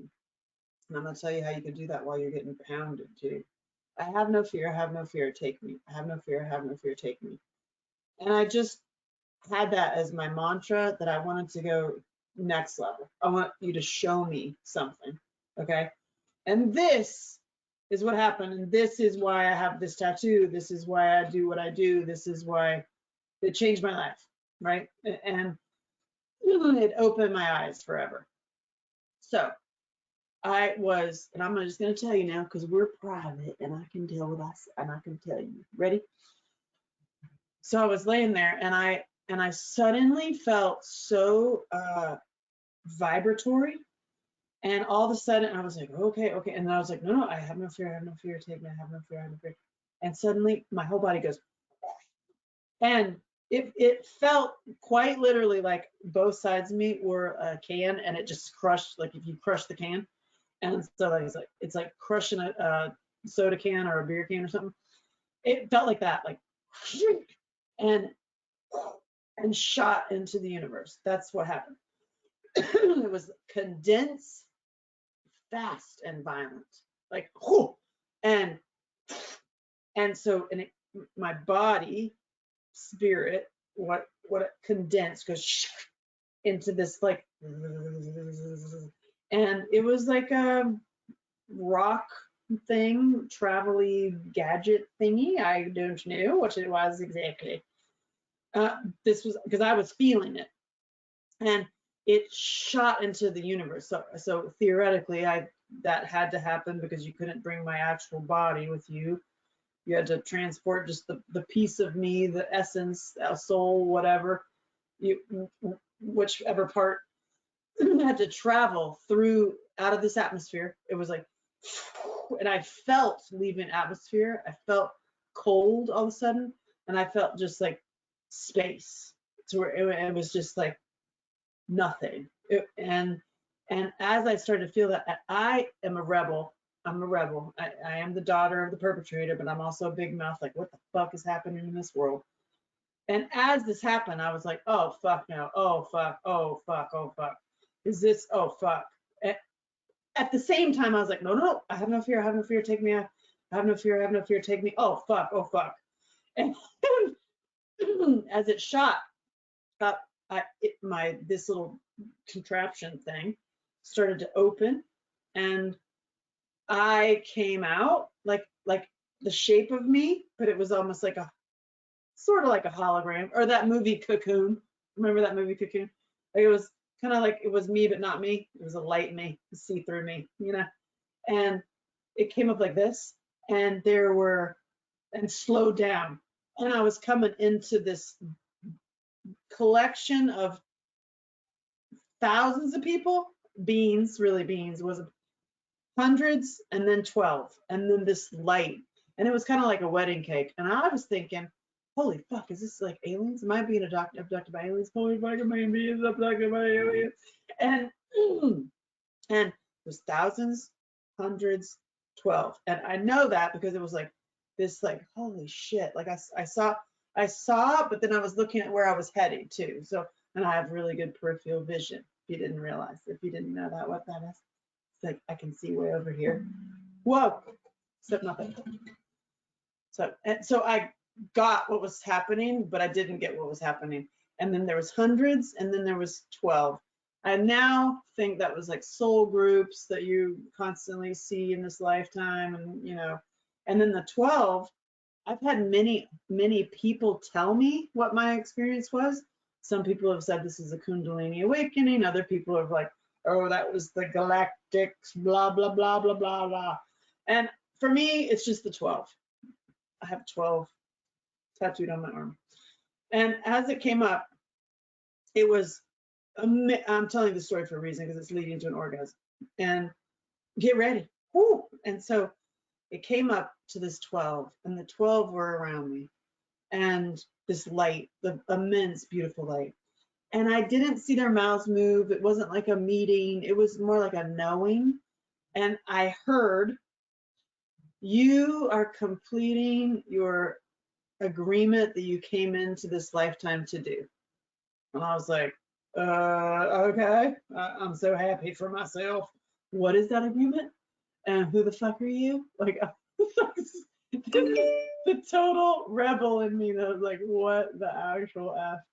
And they said, you came into this life as agreement, you will be a teacher. And I'm like, teacher? What the fuck? Like, I just finished my documentary. I've just been modeling and acting for years. I was writing screenplays in Hollywood. I was living that life, and I'm like, teacher ain't gonna make no money. What are you talking about teaching? And they were like, you will teach, and that's not the way you're gonna, that's not like that. And I was like, what am I gonna teach? And they said, I felt them saying, you're gonna teach about God, but you're gonna use the word God because that is what you can understand now. It's actually much bigger than that and much smaller than that, but the word God sums it up. And I was like, for now. And I was like, and then I saw the light, right? And I was like, well, what do I do with that? What am I to do? What? When? What? Why? And where? What school? What? Doing what? And they said, annoyingly, more answers will come when they are needed. Isn't that rich? More answers will come when they are needed. Now, full disclosure, I mean, I'm not telling, I mean, I am telling everything. Ask me anything, I'll tell you the truth. The reason I had it tattooed on my left arm is because ever since that experience happened, I will get like these shaky bits in my left arm whenever there's something I need to pay attention to. It's like them, it's like, and it'll go like without, like, I was, what the fuck? And whenever that happens, I'm like, oh, okay, I need to pay attention to whatever's happening here. This is some answers will come when they're needed. And so that was a fucking wild experience. So when they said that, I was like, well, I mean, is that God? That was the light, right?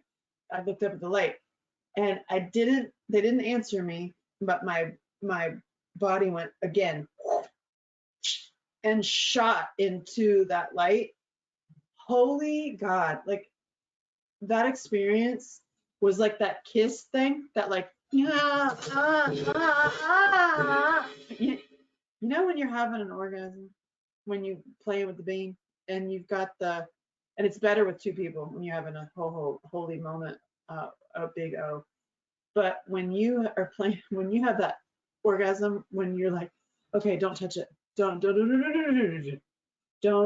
touch it. We're done. Don't touch it.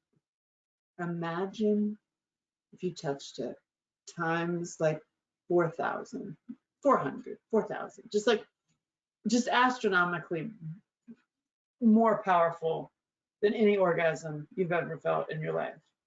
Coming out of your eyeballs, your eyelashes come off, your hair falls out. Like it's like the most when you just go for it.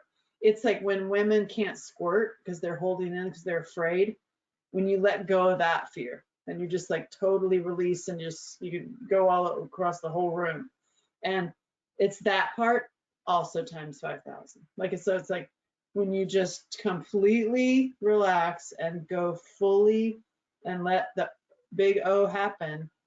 I had it happen with God and it was unbelievable. Like it was like the craziest, most wildest, most like holy, oh my fucking God orgasm I've ever had in my life. And I've done it a lot. And it was with God. And up there while it was happening, and I'm talking like it hurts a little bit. Like it's like that was like euphoric. It's like I feel it's your next level. You just had like ideas and your skin just completely rebuilt itself. Like every amazing orgasm you've ever had times 5,000 was up there.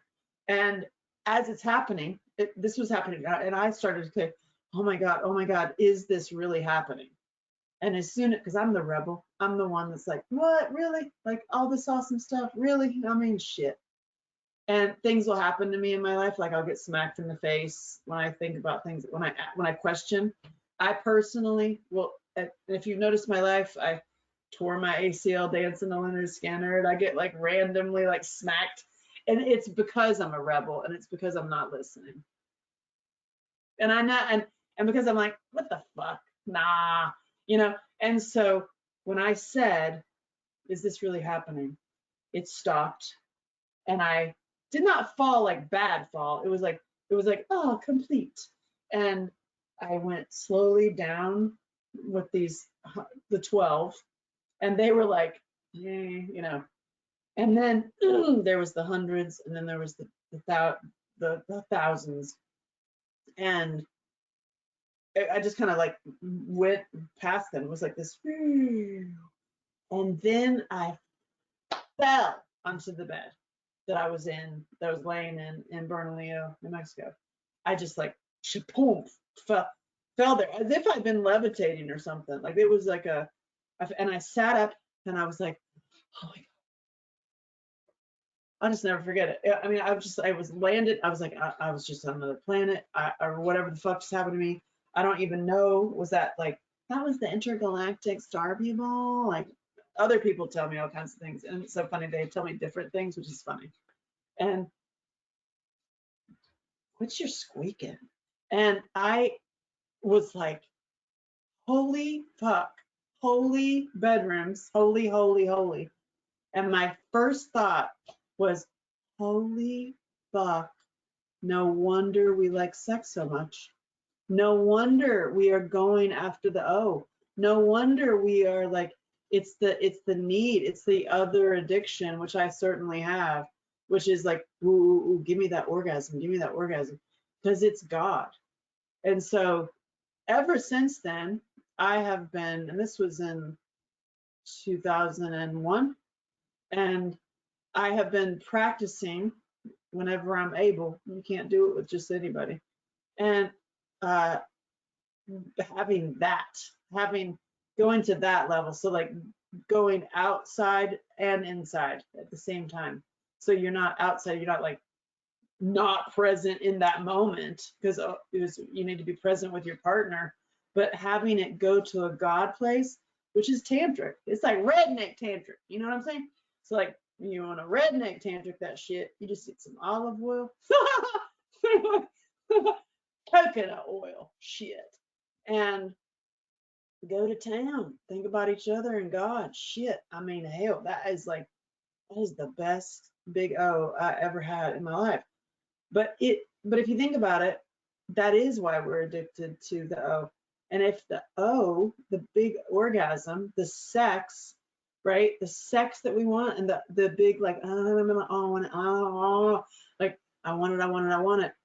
When you look at it as a God thing and you marry the two of them, that doesn't mean you'd have to go get married and be in some weirdo cult and like we're just gonna, it just means that have it be intentional affection, and every single time that there is a connection there, to put God in there and to go to the next level. So some of the things that I've practiced that are very, very helpful to women, especially survivors, are if you take what I just told you, the story, and put it in your head, to where when you are getting pounded, right? Or like say when you're with your mate, you don't have to tell your mate that you're doing this in your head. You can just do it anyway and have it be for your own self.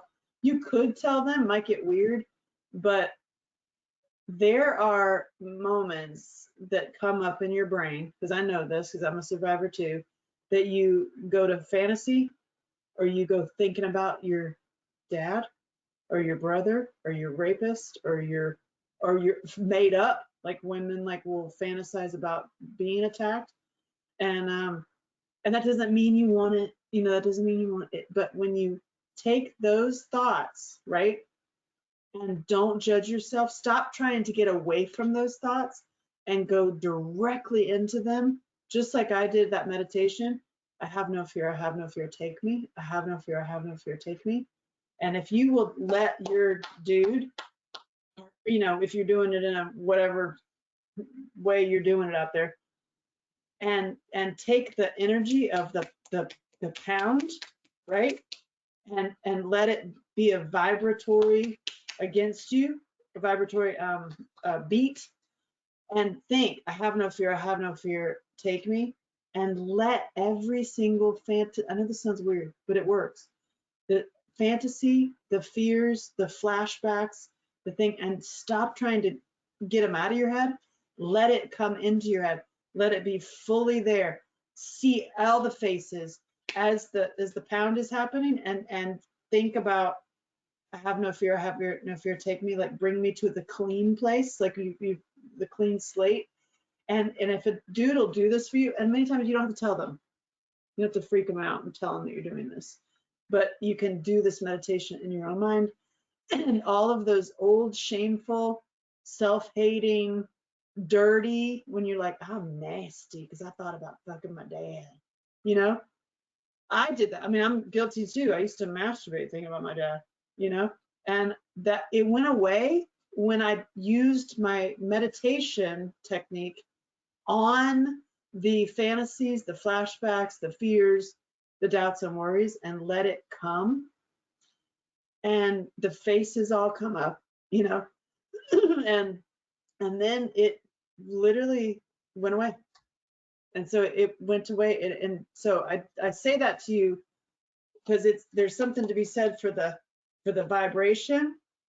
And I don't think, I mean, you can try it on your own, but there's something really powerful and profound with the union. Voila, yeah, I mean, it's kind of like it. I mean, it is. You can use that vibration to heal some big shit, you know, instead of running from it. Because so many times you feel shame and secrecy. It's like shame and secrecy, shame and secrecy. And really, all we really want is to be the good girl and to be the good boy. So it's like to really get into removing the whole that you're disgusting. Fuck that out of you. Get it the fuck out of you.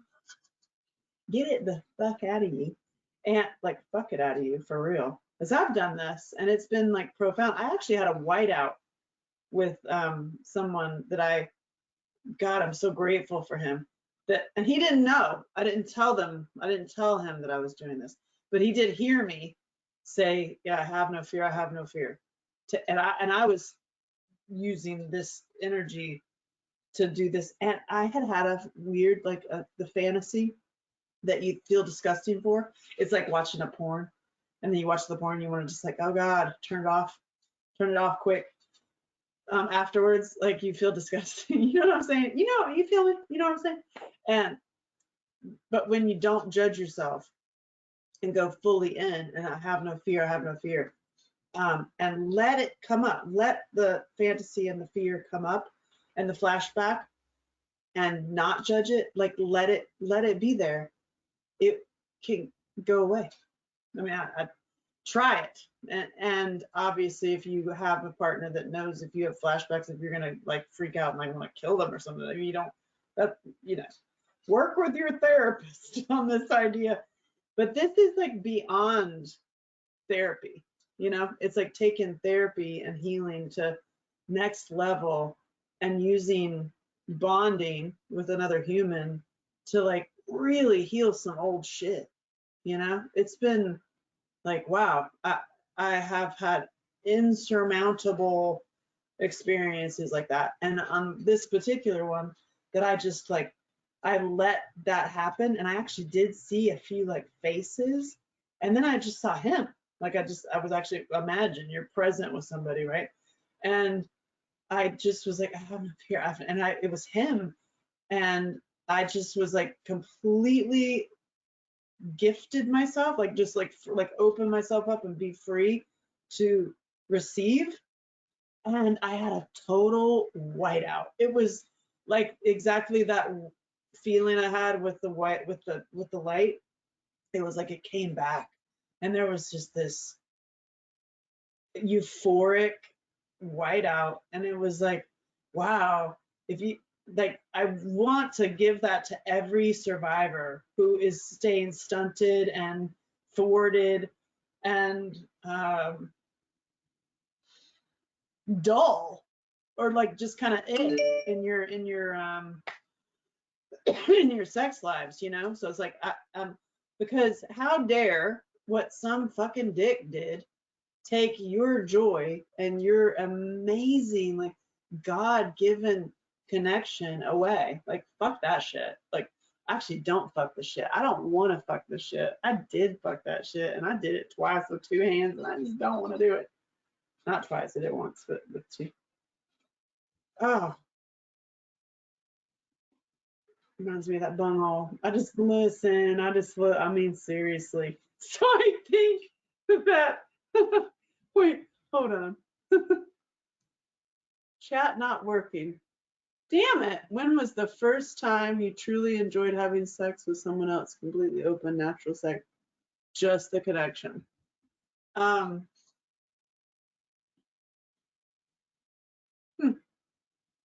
was pretty young. I started having sex when I was 14. That's when I lost my virginity. Oh shit. I mean, I got all these stories. I'm sitting here. I go down the let's share the healing techniques, Dawn. I want to share this stuff with you because you can use it and elevate. And then I will email you ways to use the regenerate where you're with your partner, like you both take it, you'll both get hot, and then it opens up your clarity. So then when you bondy with regenerate, that's cool too. That's very cool. And using that loot is really cool. So I'm all about leveling up. I know this is supposed to be funny. What was funny? Anyway, I'll tell you how I lost my virginity. That's a funny story. Ow, my back. And to answer your question, it was when I was 15. It was my first love, who I then married and had a baby with later in life. So that was really good. I always enjoyed, for the most part, I always enjoyed sex. I just didn't. I was a little evil, during my sex days. Like I would have sex with guys and then just play like, why are you talking to me? I was the player. Not I wasn't the played. I was the player, and that was, if you want to dissect my Excel spreadsheet, like that was taking power back, and because I had never felt powerful sexually because nobody ever wanted me. I never felt chosen, so I didn't even allow you to choose me. I'm choosing you, me, and so I'll tell you how I first lost my virginity. Was this? He was the good guy. He was like not the good guy. He was the hot dude at school that everybody wanted. He was he had the red Camaro, like a legit red Camaro, and blonde long hair. He was from South Africa. Like every girl in the whole school wanted him, and he got his eyeballs set on me, and I was just like, what? I like Travis Hartzler. Oh God, one day. Anyway, so he asked me out, and I was just so naive. I was 14, and it was like 10 o'clock at night. We go to the Pacific Beach in San Diego. It's where a lot of people lose their virginity, apparently. And so he was like, "Hey, come on, let's go to the beach." And we go to Pacific Beach, and he lays out a blanket on the beach. He's like, "Here, sit down." And so I sit down, we start kissing. Next thing I know, he's up the shirt and then down the pants. Pants are off, and I was like, whoa, okay, I'm just kind of going with it. And then I noticed he was fingering me, which I always wanted. I was always curious about that. What's this fingering thing? What's this like thing? I don't get fingered in the back of the car, that kind of shit. Now people aren't getting fingered in the back of the car. They're eating shit, but I will get to that. I'll come back to that shitty story. Oh my God, Jesus Lord. So I lost my virginity. He's fingering me, right? And suddenly, shut up. And suddenly the finger is bigger. And I'm like, holy shit. I was like, oh my God, I am losing my virginity right now. That's weird. I didn't even ask. Like he didn't force himself on that. He just didn't ask. And so there I was, 14, with a 17-year-old from South Africa, and I was like, oh, I guess this is happening. And then there was all these positions. Like he moved me all over the place. Like, and I was like, okay, I guess this is happening. Feels a little weird. It feels like a reverse dookie. Yeah, I was like, this feels like a reverse dookie. the dude keep going in. Weird. And so I was just kind of like, this feels so weird. And then afterwards, after he was done, he grabbed the blanket, handed me the blanket to pick up and carry back to the car. Hello. I mean, and then I was like, okay. So I got into his red Camaro. I got my pants back on. I'm bleeding and I was like, I wonder if I'm bleeding on his seat. And I sort of didn't care. I was like, no, I don't really care if I'm bleeding on his seat. What just happened? So we're driving. He's going to take me back to my apartment. But I lived with my mother, and I had no curfew because my mother was beaten by her mother. So she did the opposite for me. She's like, you can do whatever you want. And so I was out losing my virginity at 14. Oh my God. And he pulls up to this 7-Eleven right down the street from our house. And I'll never forget it because I'm a total filmmaker. I'm like so visual. The red Camaro pulls up underneath the 7-Eleven, and the lights of it all were like so vibrant and colorful. And here I am. I think I was even wearing something red. And I'm just like, did I just lose my virginity? And he turns to me. He parks and turns to me. He's like, hey, you got $2? I was like, oh, my face. I was like, huh? And he goes, it's Father's Day, because it was midnight. It had already gone into the midnight. He goes, it's Father's Day today. I got to get my dad a Father's Day card. I handed that motherfucker $2 that I had. And I sat there as he went and got a Father's Day card. And I realized that I just lost my virginity on Father's Day. Oh my God. Oh my God. Oh my God. So that was not a really pleasant experience. It was not bad. It was just unexpected. And it cost me $2. And that is where my pattern of paying for men started. Yeah. And then I started paying for men. Not literally paying them, but it's just like boyfriends that I was like the sugar mama for, that I was like, that was a thing. Paying people's rent and stuff. That was yeah, let's pick a number. Don't do that. Yeah. So yeah, and then the next one was my 15-year-old. I was 15, he was 15. We were totally in love. It was love at first sight with us. Years later, I ended up marrying him, which is pretty cool. But yeah, we used to have sex a lot, like 5 times a day, and I loved it. But the best sex I ever had just got surpassed. Thank God. Thank you. I was in my 20s when I was living in Paris, and then I ended up living with him in New York too. He's the one who taught me to remove the goal of orgasm. And he taught me about how to do that and be present and have long sessions. And wow, that guy was just, holy God, that guy was so good and bad. Jesus Christ. And you knew who it was? I'll tell you. Ready? Did you ever see Sex in the City? Yeah, Sex in the City with the guy with the little cleft chin that was fucking Sam. Yeah, Jason Lewis. God, he's so hot. Yeah, that was the best sex I ever had in my life. For years, I was like doomed. I was like, why does it have to be that way? Why does it have to be that guy? That's like the best sex. Why? That's not fair. And then when we broke up for the umpteenth millionth time, because we had one of those relationships, I go, shit, it's so unfortunate that you and I break up. Like, you and I should not break up because we have such great sex. It's unbelievable. And he goes, oh, all my sex is like that. I'm just a really good lover. Oh God. I was like, well, you hate me. All right, bye. Hey, quit your yelling. I am going to get this person out of here. What the fuck? Sorry about you. Hey, y'all. Hey. So, wait, I wanted to show you something of when I got pulled over by the cops and I had this sex toy in. Where the fuck is it? Damn it. Hold on. Those little balls. Oh, wait. Whoa. Ooh. Hey, what you doing? Where were they? I don't know. They were just here. They've fallen somewhere. have these little balls that you put in yourself to practice. Chat not working. I'm so sorry. We're gonna. You were lucky, but I do understand how you wanted the attention and love from me. Yeah, for real. Yep.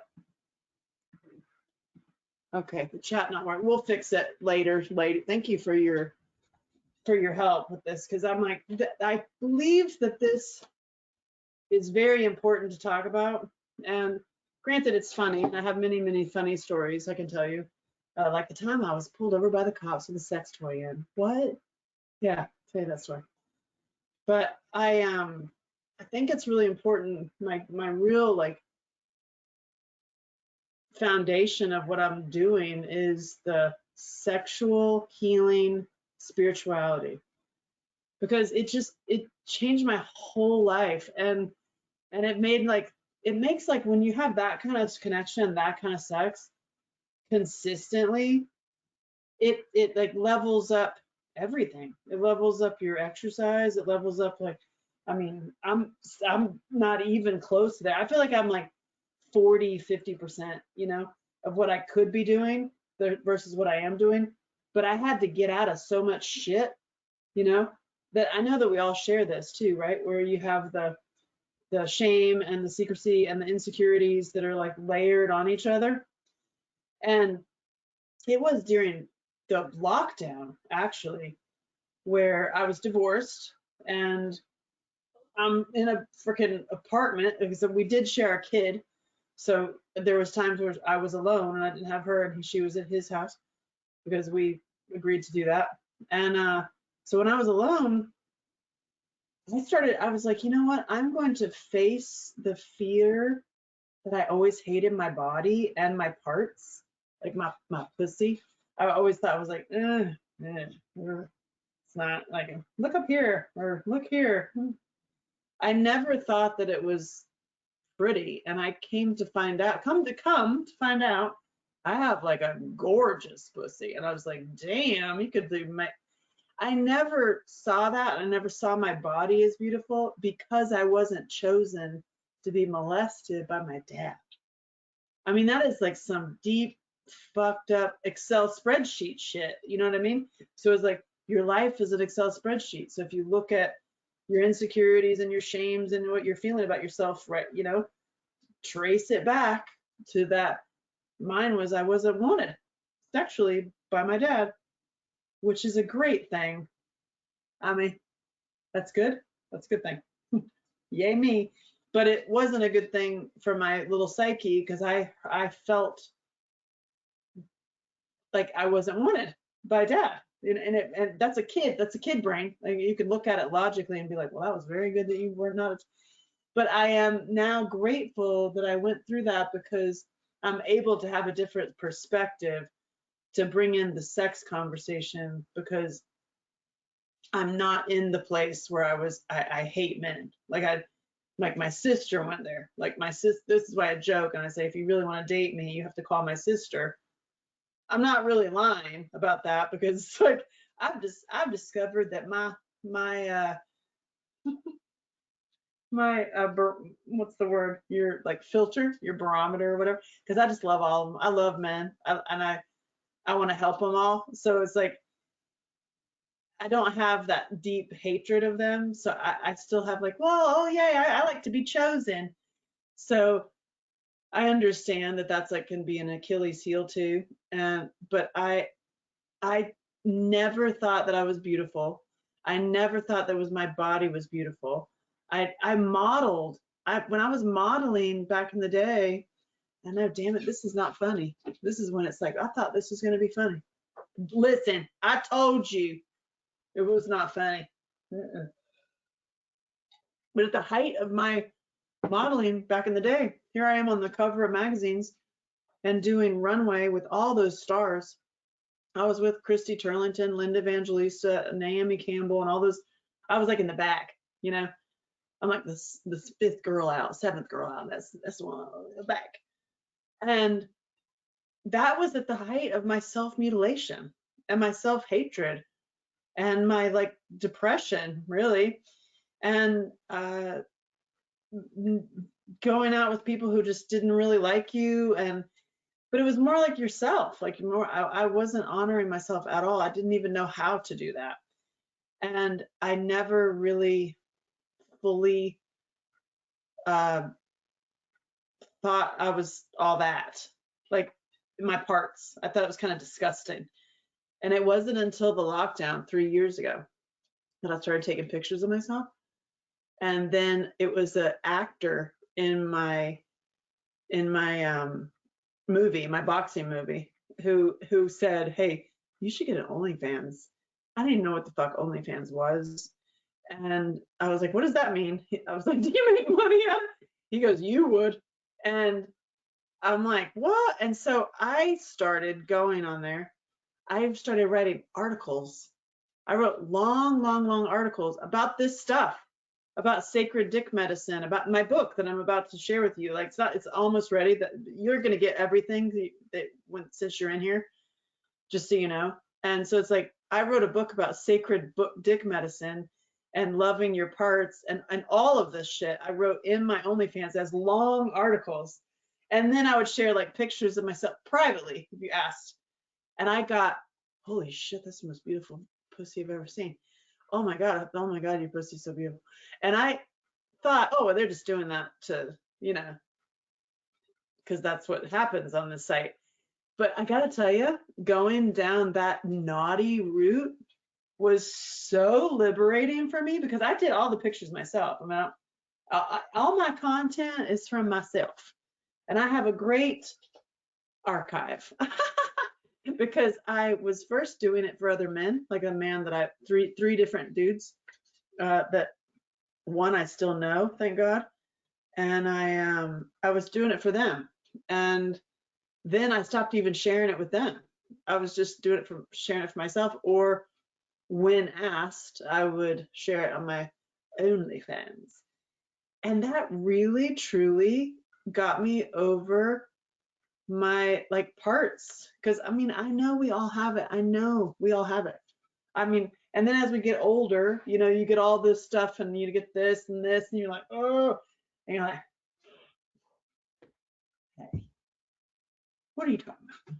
The drone's just turned on. Yeah. So that said, I learned that my body was like really phenomenal and awesome, and I never thought that. And so I feel like it's like a gift from God now that when I accepted that, and I actually looked at myself, and I actually did a map, like I actually looked at myself and did a map, then it opened me up to a whole new level of like, oh wow, I'm completely open and like a new right now. Now I'm like vulnerable. So that it's become definitely a fascinating journey. But I will tell you one thing, ever since I started practicing like being present, not going into fantasy, not hating myself because of fantasies, and because I was married 10 years, and I never had sex with him one time. You know what I mean?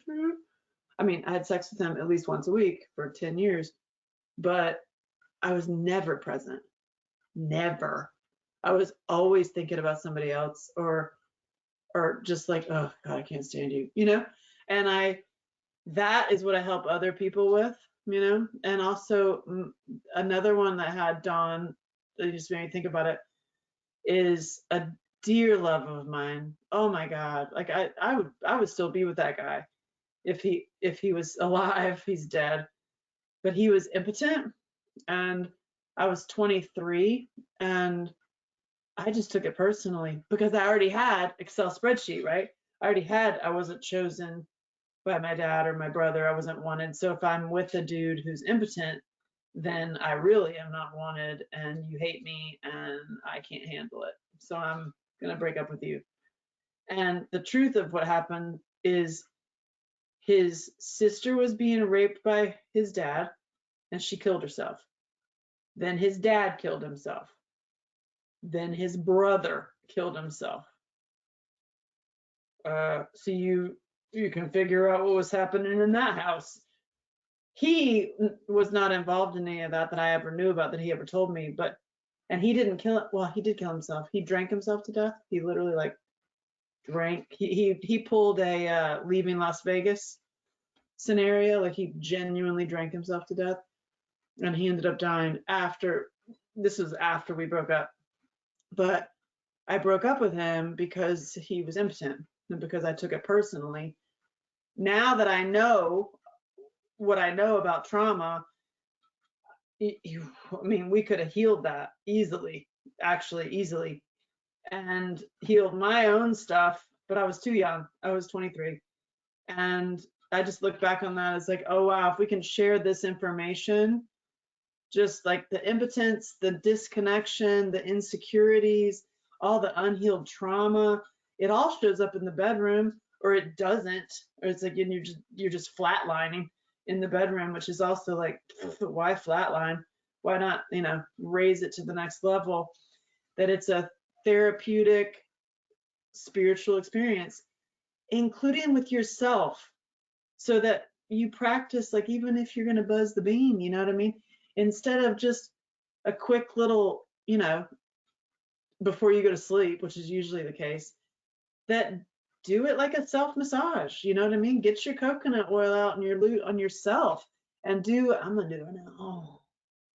And do a full body, like lymph node massage on yourself, which I will get into, like where you can do massage work and sexy work, but you're actually hitting points that are draining lymph nodes, that are heightening energy. Like there's things you can do that your partner doesn't even need to know that you're doing it. But if you can communicate and tell each other that you're doing it, it just raises it to the whole nother level. And that's the only shit that's the only stuff that I'm interested in at all. And I'm gonna go deeper right now into some creepy shit. You ready? Some shit. You ready for some shit? I'm sorry the chat's not working, but I appreciate you being here. Yay. So here's the thing. Here's a bigger picture crisis. You ready? It's a theory, but I believe I'm right. Okay. So back up a little bit. I did my science fair project when I was 12, and I know you've probably heard me tell this story, but I'm going to tell it so that it's in your head. Science fair project when I was 12 showed that what is in our food, what is put in our food that does not need to be there, mainly the colors with the letters on the name and with the numbers behind their names, makes you sick. And then when you get sick, you go to the doctor, and then when you go to the doctor for whatever ailments, there's a whole line of them that makes you sick, then the doctor puts you on the whole line of meds, and then you're on those meds for, one bottle leads to 24 bottles, leads to the end of your life, blah, blah, blah. And my project showed that the people that are giving you the meds are the same people who put the poison in your food. And so you're like, wait, what? I'm in a box? That means you're in a box. Yeah, that means you're in a box. That means you walked into the box and you started eating poison, and then you got put on more poison, and then you're in a little you are a product for them. Organized perps, okay? This is what I call them. And then they're the same people. They're poisoning the food, and then they're poisoning your body for profit. They're not trying to get you better. They're trying to give you another pill. Now, if you start okay, so that's just reality, right? Now, if you start deep diving that further and looking into how, sadly, same people, right? Same organized, systematic organized, have taken the media, have taken government positions, have taken anything that's broadcasting, broadcasting information, and has been spreading for a very long time. We're talking like decades. Total like disconnection with people, and also silencing talk about sex, talk about God. Okay. So if you notice, like you can talk about all kinds of things, but you can't talk about sex. Can't talk about healing sex. Wonder why? Because the number one biggest money maker in the world that people are making the most money on is raping kids. Okay. So if you have a group of organized perpetrators that are poisoning your food and poisoning your media, do you think they want you to be spiritually connected and sexually connected and bonded with your mate? No, because that would mean that you're powerful and you don't need them. And as soon as you don't need them, because that sex work I just told you about, I'm a sex worker, not that kind. What are you talking about? What's this for? Anyway, but if you, when you do this, when you practice the stuff I tell you to help you with your relationships and to help you with your health, you no longer need the perpetrators. Okay. That is also why they silence this shit. It's just theories I have, just theories I have. And when you go deep dive even further and start looking in like wider picture, and you start looking into real organized perps and organized crime and how things are being manipulated, you're going to run into people who do not believe in God, who do not believe in spiritual connection. They believe in power and control and raping kids. Okay. I really hate to break the news to you. It's really sad and pathetic and horrible. But when you start deep diving it, you do run into it. And it's like, oh my God. That to me makes me want to lay in traffic, makes me want to give up, it scares the fucking shit out of me to be quite honest. But I've had a strong spiritual life since I was a little kid. I have experienced things like blowing out of my body and being talked to 12 people. They weren't people, 12 beans.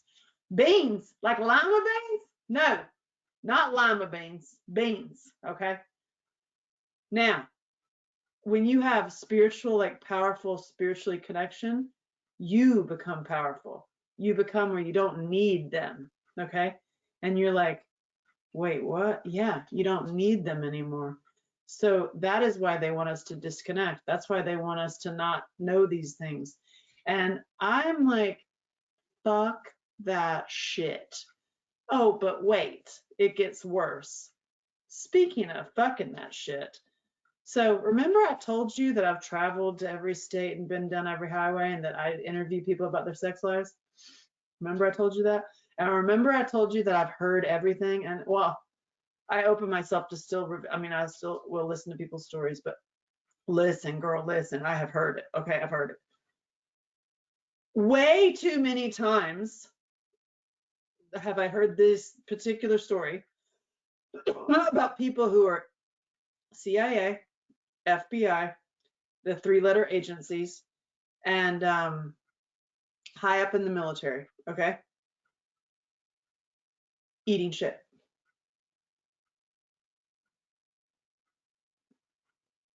Yeah. No, they're eating shit. No, they're putting poo-poo, dookie in their mouth. They're shit eaters.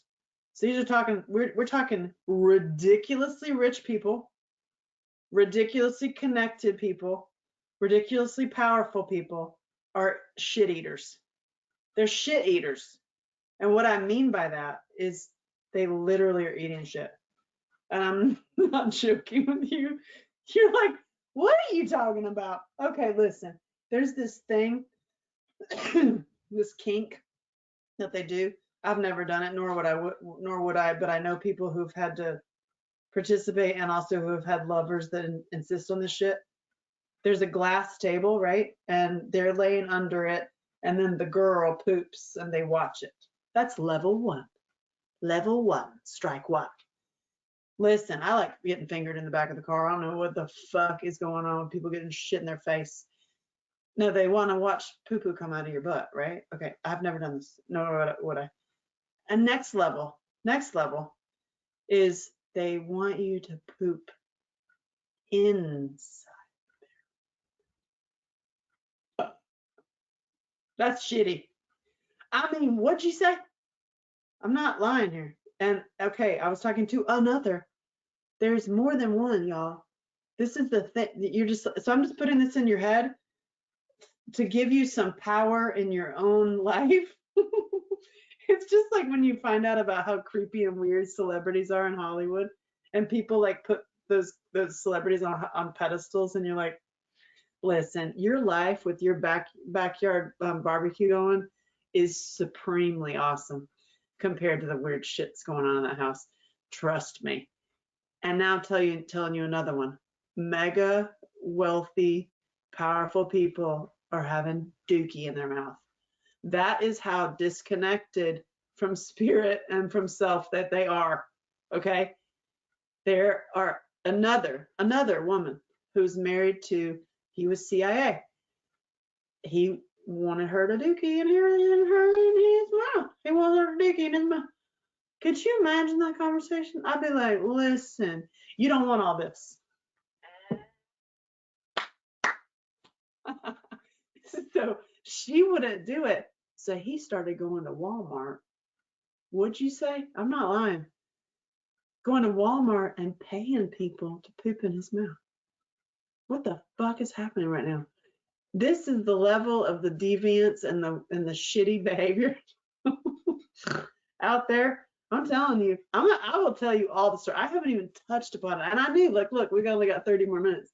But like, I knew, girl. I knew that I got a lot of stories. And this is shitty. It's a shitty story. But I tell you this to put it in your head to make you feel better about your own shit, your own insecurities, your own, like, what cellulite on your damn leg, or like whatever the fuck it is. Like, whatever, like, I don't want to do that because whatever. I can tell you that your issue is nothing compared to poo-poo in the mouth. Shitty mouth. I said to her, wow, so when you kissed him goodnight or good morning, like, he smelled like shit. And she's like, oh yeah. I'm like, oh my. And he would go to groups with other CIA and FBI people to do this deviation. I mean, I just am like, y'all get paid? Like, what are you doing? Get a job. Oh wait, you have a job. You're like really high in the government. And then the other ones, okay, the other stories I've heard and know these families high up in the government, like military stuff, they are fucking each other. They're old dudes are getting their cocks sucked by the younger dudes in the like parking lots and stuff in the military. And we're talking like high up. And you're like, oh Lord. And I thought I had problems. And you're just like, and what it blows my mind too, has blown, is what's really shitty is these are people that have families, girlfriends. You're just lying. There's layers and layers and layers of lying. So in my world, I'm like, hey, how about there's no lies? How about we're not lying? We're being completely upfront and completely authentic and completely real. You know, I love sex. I love to have sex. I mean, I could pick, I'll tell you right now, if certain somebody showed up with this right now, I'd be like, I gotta go, y'all. And you know, I love it, but I'm not just being deviant and destructive with it. My practice is that every single time that there's some kind of gift spiritually, otherwise I'm like, I'm not interested. Because you know what, it's shitty out there. So, and I know coming from the poor kid and like the poor, ugly, unwanted kid. And I mean, look at me. I mean, I was top 5 on OnlyFans. I have 9,999 plus matches again, because I used somebody else's phone number. Why are you judging? And because I got kicked off. Permanently banned for not being true, and then permanently banned for telling the truth. That would be me. That would be me, officer. I'll tell you that story. But it's like, Why?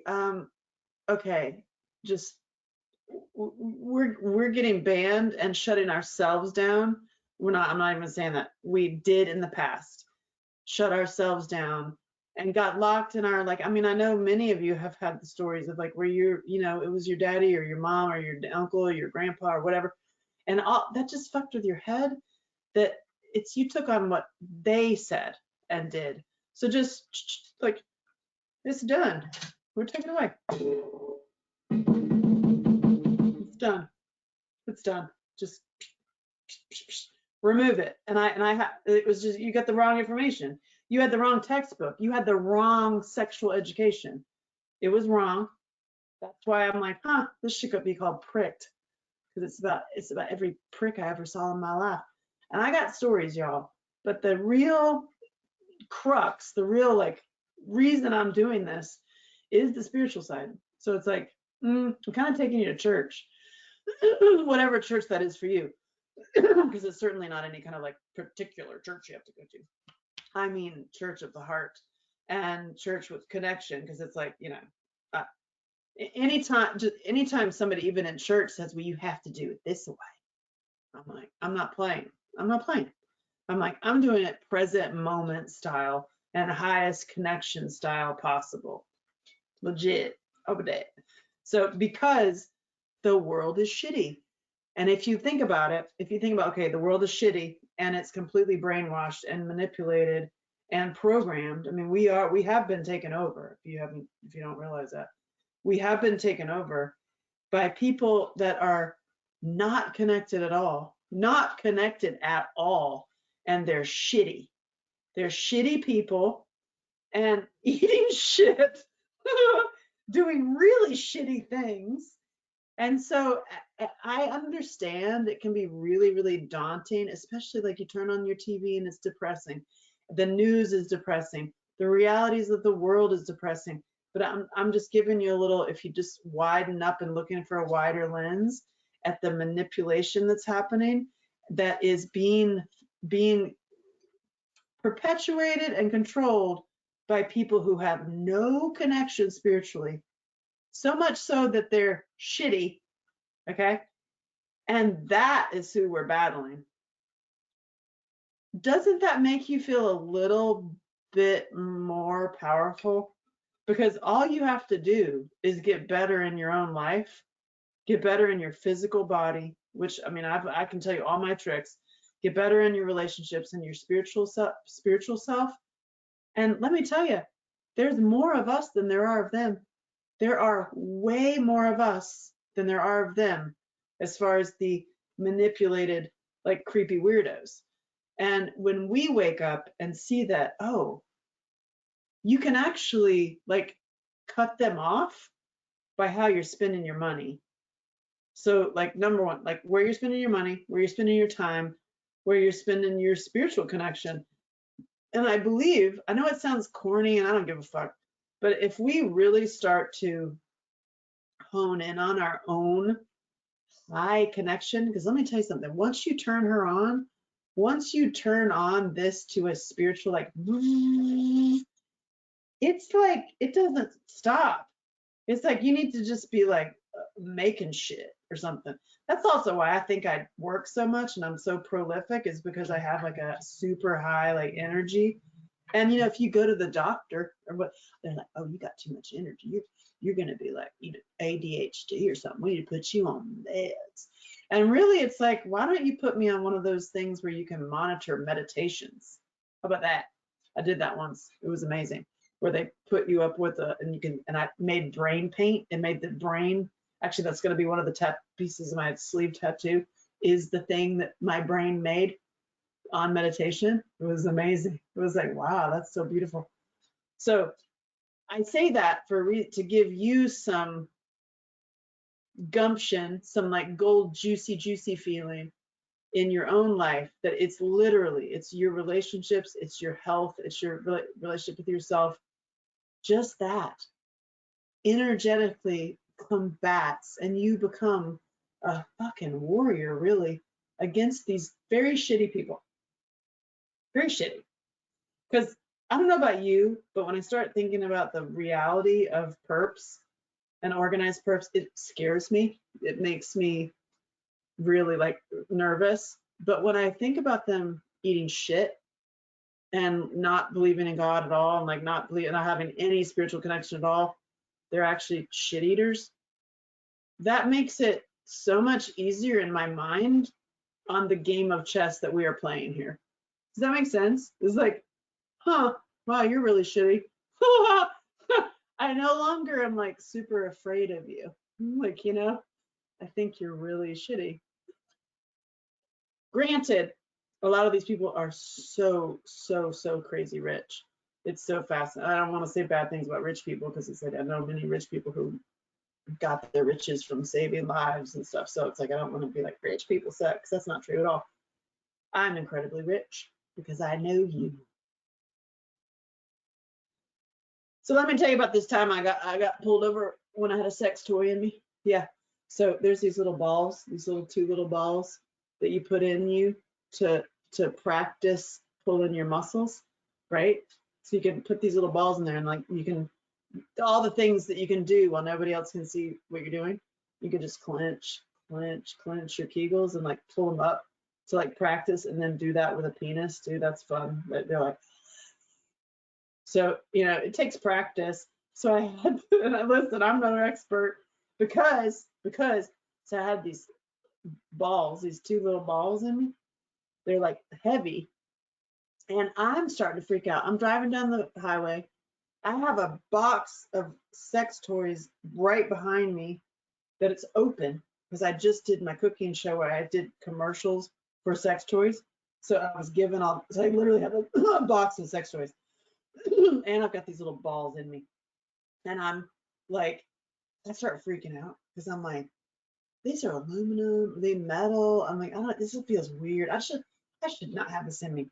And so I start speeding around a truck to pass it to go because I'm going to go to the next exit because I don't want to take them out because I'm just like, this weirded me out. I thought I could like work while I drive. I'm going to do product research as I drive, but I was like, no, I can't. And as I pass this truck, I see cop lights behind me, and I was like, that is not for me, right? Anyway, I'm getting off anyway. So I pull over and I pull down the road to the exit. That is also how you outrun a cop too, but I wasn't really outrunning him. He thought I was. I had no idea he was coming after me. He comes whipping around, and pulls me over to where I was like, oh my God. And I pulled over too soon, like incorrectly, because I was so like bamboozled. I'm like, oh my God, there's a cop and I'm things in my brain. And he jerks out of his car so bad. He comes running at me. And he was like, what the hell do you think you're doing? And I roll down the window, I look at him, and he is hot as fuck. And I'm like, oh my God, you're so hot. And I've got sex toys in me right now. And I was like, and he's like, pull over there. I was like, yeah. And so I pull over. He comes like, he's like, what the hell do you think? Why are you getting off at this exit? I was like, to get gas. And I didn't say to take out sex toys. What? I have things in my vagina right now. What are you looking at? You're so hot. And, and he leans in and looks at my gas. I just filled up. I didn't need gas. I'm lying. I got caught. I got caught lying. I don't lie. I got caught lying. I was like, oh shit. And so he wrote me a ticket, right? And I am just like beside myself. Then I'm like, as he pulls away, I shoot him out. I'm like, let's get him out. And then I called that cop place. I tracked that guy down. I called 5 times, but he never, like, I left messages because I was gonna tell him like this is actually what happened. And I was gonna show up at court because I had something else in New York. I couldn't do it because it was down in Virginia. So I just had to pay the ticket. God. But I wanted to show up in court and be like, well, actually, this is what happened, just so I could make the judge laugh. But I didn't do it. Shit. But that's the time that, you know, she got caught with stuff in her. And I got pulled over by the cops. It was a sex toy. That happened. Yeah. So anyway, what are you doing? Are you gonna look at yourself? I'm gonna send you this picture. I wonder if I can. I'm gonna do it anyway. I don't care. I'm gonna send. This is what I have it on my OnlyFans too, of this map. And when I just talked, I did comedy. As I know this wasn't funny. I'm so sorry. I'm not sorry at all, because I'm telling you some important information. When I was in Nashville, I did comedy. I brought this book and I was like, hey, and by the way, I have it here. Come over to my table and look yourself up. I'm gonna tell you right now, not one woman out of 100 something did it. Not one woman. And I'm like, why not? Why not know the power of your parts? And I think, having been through my own insecurities, I think there's this layer of like, I don't want to know. I don't want to go down that path. I'm like, it freaks me out. I don't want to. I'm like, I don't need to know that. I don't need to know, or whatever it is, like the insecurities. And when whoa, careful, calm down, calm down, calm down. When I tell you of how shitty the perps are, does it make it easier / better to look at your own self? Because you're really not that bad. In fact, you're really fucking awesome and really sexy as hell and amazing. And I will do also something else for you, by the way. And I'll teach you how to do it. I'll send you a text that you get Chat GPT, right? And everybody's using AI. Get Chat GPT, type in there. I can write out you a prompt if you need it, but essentially you're saying, hi, I went through whatever it was, child sexual abuse by my list amount. Because of that, I have this issue, this issue, this issue. And please, can you write out an audio meditation that I can listen to that would be healing for me to hear, to address all of these things and regrow my neural pathways in my brain. Write me out a script. AI will do that for you. Give me the script if you want, and I will record it for you. And then you freaking just put it in your ear and listen to it. You're welcome. Cheers. How about that idea? How about that idea? Because you know what? It's shitty out there. It is shitty out there. And that's the way it is. Not a question. Ben Waballs, and now you can see if you're chat. Oh, hi, Daniel Pike. God, love you. I love you, Daniel Pike. Daniel Pike witnessed one of the greatest moments. I guess this is a sex story. Telling stories that we're a day in. God bless. We went to Hong Kong. Oh my God. This goes back to my guitar. Look at this, my beautiful guitar that I busted the string. I was going to sing you a song about how I love dicks. Look at this. This was given to me. And this all comes back to my vagina. Are you ready? So there's this product I love called Soft Cup. I still use it. I always use Soft Cup. It's so great. It's for your period or having sex with it with your period, or you're trying to get pregnant. You can also use it. It's like a little cup. It's like a diaphragm, but it's not the Diva cup that has the weirdo thing on it, and it's not that other one that has the little bendy bit, because good luck getting that out of you. You're like, what the fuck? Like, you're like, I got to get into contortions to get it out. A Soft Cup is the same on all sides, and you can get it whenever. It's great. I love it.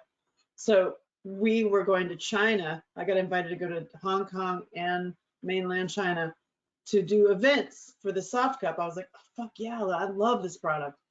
So I got to go. I got to go on a factory tour.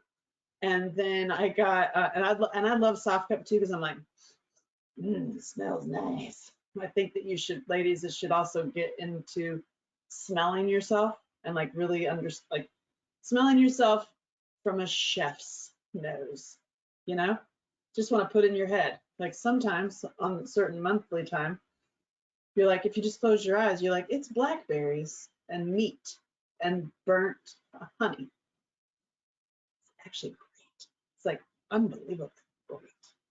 And so just FYI, that'll also get you over all your shit, right? I'm leading to the point of like, your pussy smells nice. And so the owner of the company what loved me. I just did YouTube videos. I never got paid. I just loved the product, right? And he gave me this guitar because I was like, oh my God. He's like, I wanna learn guitar. And he's like, oh, I got a guitar for you. And he gave me a fucking like very, very, very expensive Taylor guitar. It's all, I mean, it's so beautiful. And this lady, just random, was at my house in Malibu this one time. She picks up this guitar. She's like, holy shit. And she goes, where'd you get this? And I was like, oh, it was gifted to me. The guy just gave it to me. And she goes, wow, your pussy smells nice. I'm like, well, it actually was about my pussy. It was about instead soft cup. That's funny that you say that. I guess it's I'm like, instead soft cup. It's good stuff. And so we go to China. We do this factory tour. And how it works is after the factory tour, they do this karaoke where the men will take, in China, will take the businessmen to karaoke, and you get to choose your karaoke girl. And you're like, what? And here I am. I'm like, hey, I've got like a Searching for Angel Shelton shirt on. I've got like a red corduroy skirt. She just keys a button. I got Converse on, and my hair's like, hey, and I'm VIP. And so we go to the karaoke, and the guy who's my handler says, he's like, well, you're VIP. I mean, it's your woman, but still you do get to choose a woman, you know. They will pour your drinks for you. They pour the men's whiskey at night, you know, and then it's attached to a hotel. What you talking about? And so I was like, what? And I already smoked a joint with my handler and drank a whiskey, all the things you're not supposed to do. Because I was like, what are you allowed to do here? What can we get away with? He's like, you smoke weed? I was like, sure. So I'd already like gone off and smoked a joint with that dude, right? And so we're high and we're in this room and we're with the business dudes and the Chinese dudes. And here all these girls come in. And they were not creepy young, thank God. They were like 18 to 22, you know, all in their little cocktail dresses. And they're running there by this total militant lesbian that I mean, she fucked me everywhere, which way from Sunday with her eyeballs. And I was just like, oh, and she's like, she's scared. I was like, hey, I'm over here. Anyway, she was their handler. She runs them in, and they stand up all in front of the screen, the big karaoke screen. And the guys are supposed to pick, you know, which girl they want. And the guy goes to me. He's like, well, you're VIP. You get to choose first. And I thought there, you know, lady, I was like, what the hell do you do in this situation? I mean, I know what's happening here. I'm not dumb-ish. I'm a dumb model. But it's like, what am I going to do? What do you do? Like, rail your fists? Or what do you do? What can you do energetically for this moment in time that is just a gift? And I just had this idea. I just go, I'll take all of them. And he was like, what? I was like, well, you said I could have anything, right? And he's like, well, yeah, you could have anything. I was like, I'll take all of them. And they kind of looked at each other and they were like, what? And the dudes, Daniel was like, she's smart. I'm gonna get all these girls. But I said, wait, there's one stipulation. They got to go back to their rooms, because I know they got some hovel somewhere, you know, wherever you're keeping them. Put their regular street clothes on, come back here to our karaoke room, and then they're here all night. and we're going to have a Led Zeppelin dance party. That's what we're going to do. And we did that. Witness. It was so fun. It was so fun. And you know what? It's like those girls got a night off that I know of. I don't know what happened after. I'm like, I wasn't a part of that. But, but yeah, that was the Hong Kong. What the hell happened? And my pussy smells nice. I got a guitar. So freaking funny. Funny, funny, funny. And are you drinking loot? You should be talking shit and all. I know. I don't have loot. I actually have loot over in my apartment. I didn't bring it with me. I only have about this much left, and I keep it for medicine purposes because it can get me out of an asthma attack. So I don't really. I keep it on. Yeah, I'm waiting for the new bottles because he sold out with my big mouth. He sold out. Whoops. Yeah, if you don't know about Loot, Daniel, it is amazing. It's loot.life. It's fucking amazing. And now, if you will take Loot and get a bottle from his new, because when you order now, it's going to take him a minute to send it out because he has to make a new batch. But if Loot gets you sophisticated, it's like a liquid hemp, right? CBG is, so it will pass a drug test and it will be 50 state legal. So it's not like these things are like, you're not allowed to have that in there. So he's researched the cannabinoids enough to where you can have the cannabinoid hemp, sophisticated, clear, high feeling, and it be available or allowed. Now, if you'll take the Loot, okay, and mix, he also has a serum that he has that's amazing. And it's kind of like Astroglide a little bit. But if you want to do the Redneck version, the budget version, while you're waiting on that, take some coconut oil, like in a little mason jar or something, or a cup, and put the Loot in it with some coconut oil and stir it up to where you'll get the coconut oil has got Loot in it, and then use that to massage your partner's parts. And then they will get a little high as you're using it as a lube. You're welcome for this stuff. You know what I'm saying? Love you. And then the Regenerate is amazing. I'll email you about that too, because it's like the Regenerate is a way to like unbelievably get hot. Like it makes you hot and it gets GABA to your brain fast. And if you do the two of them, you take Regenerate and then you do the Loot with some coconut oil. You're talking like 3 to 5 hours now. You're welcome. And get into like a little meditative dance. That's what I do. I put on music and I will do a massage that's like lymph nodey massage to music that is with, now will be with Loot and the coconut oil. So it's lifted and it's not just boning. You know what I mean? Like you're using your energy, your sexual, you're using your sexual energy to heal physical health, which is like fucking A. And then when you do that, you're helping your relationship. And then the two of you, your relationship is more powerful and you're a better union to fight the shitty shit. And now that I've told you that how shitty they are, I hope that stays in your brain. The next time you start freaking out about organized perpetrators like I do, just remember that they're shitty, like actually eating shit. It's so gross. I mean, you're just gross. And that's all I have to say about it. Any other question? I have so much to share. But you know what? There's literally a book. Like I wrote a whole book. It's called the Holy fucking shit bedrooms. No.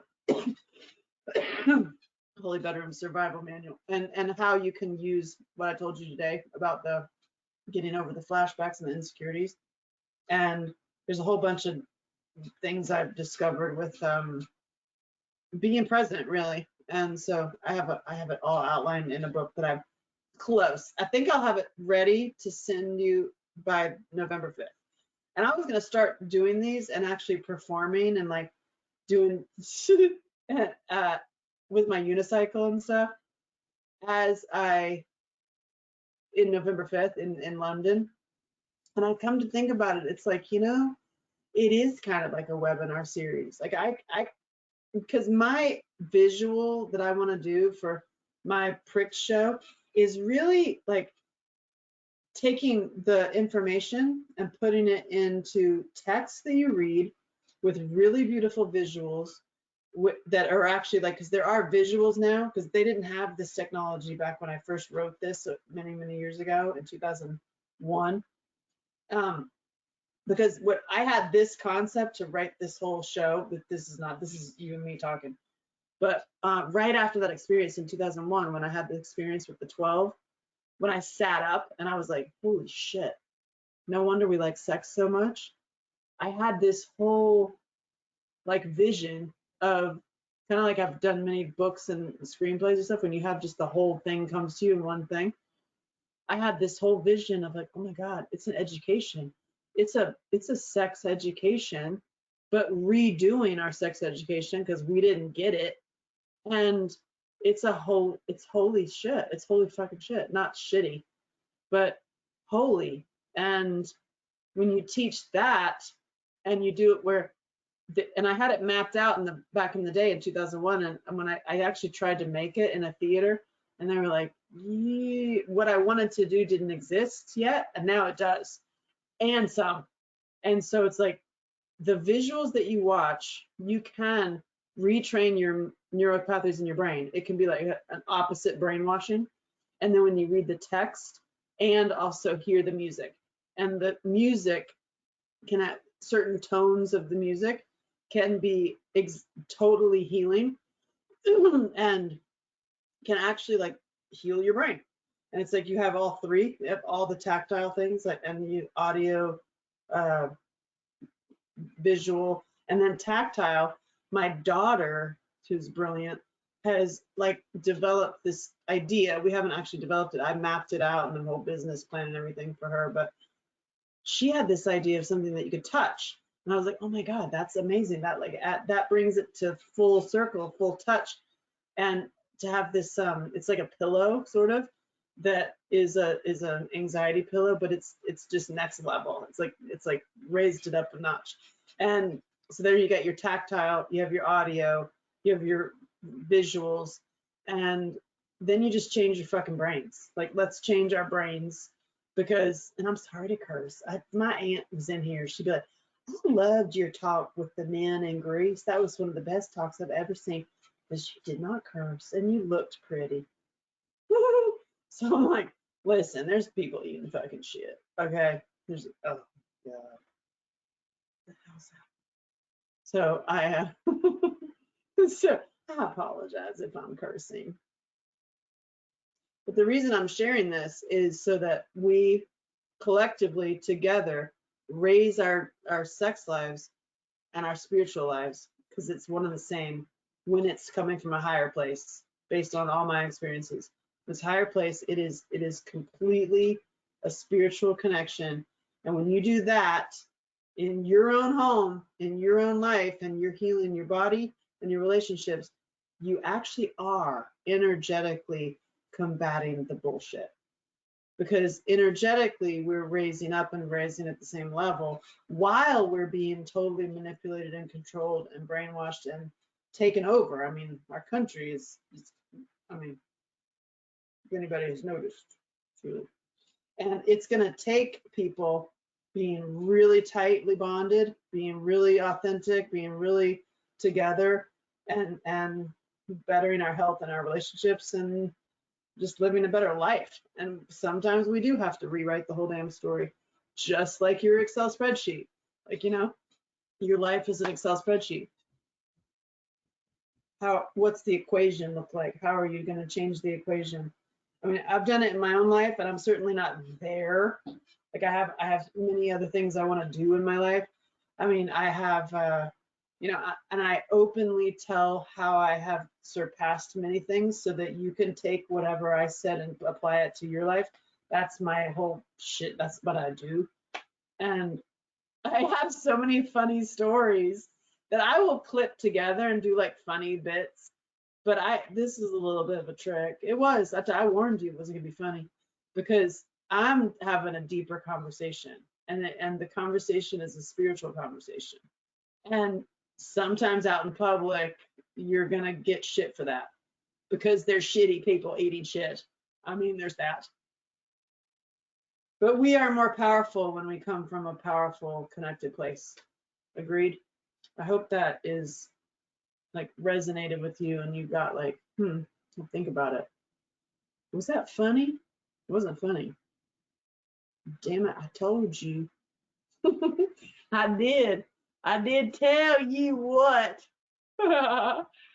So I want you to think about that. And then think like, I mean, your own connections in your life, like how I practice it in my own life. I fail miserably sometimes.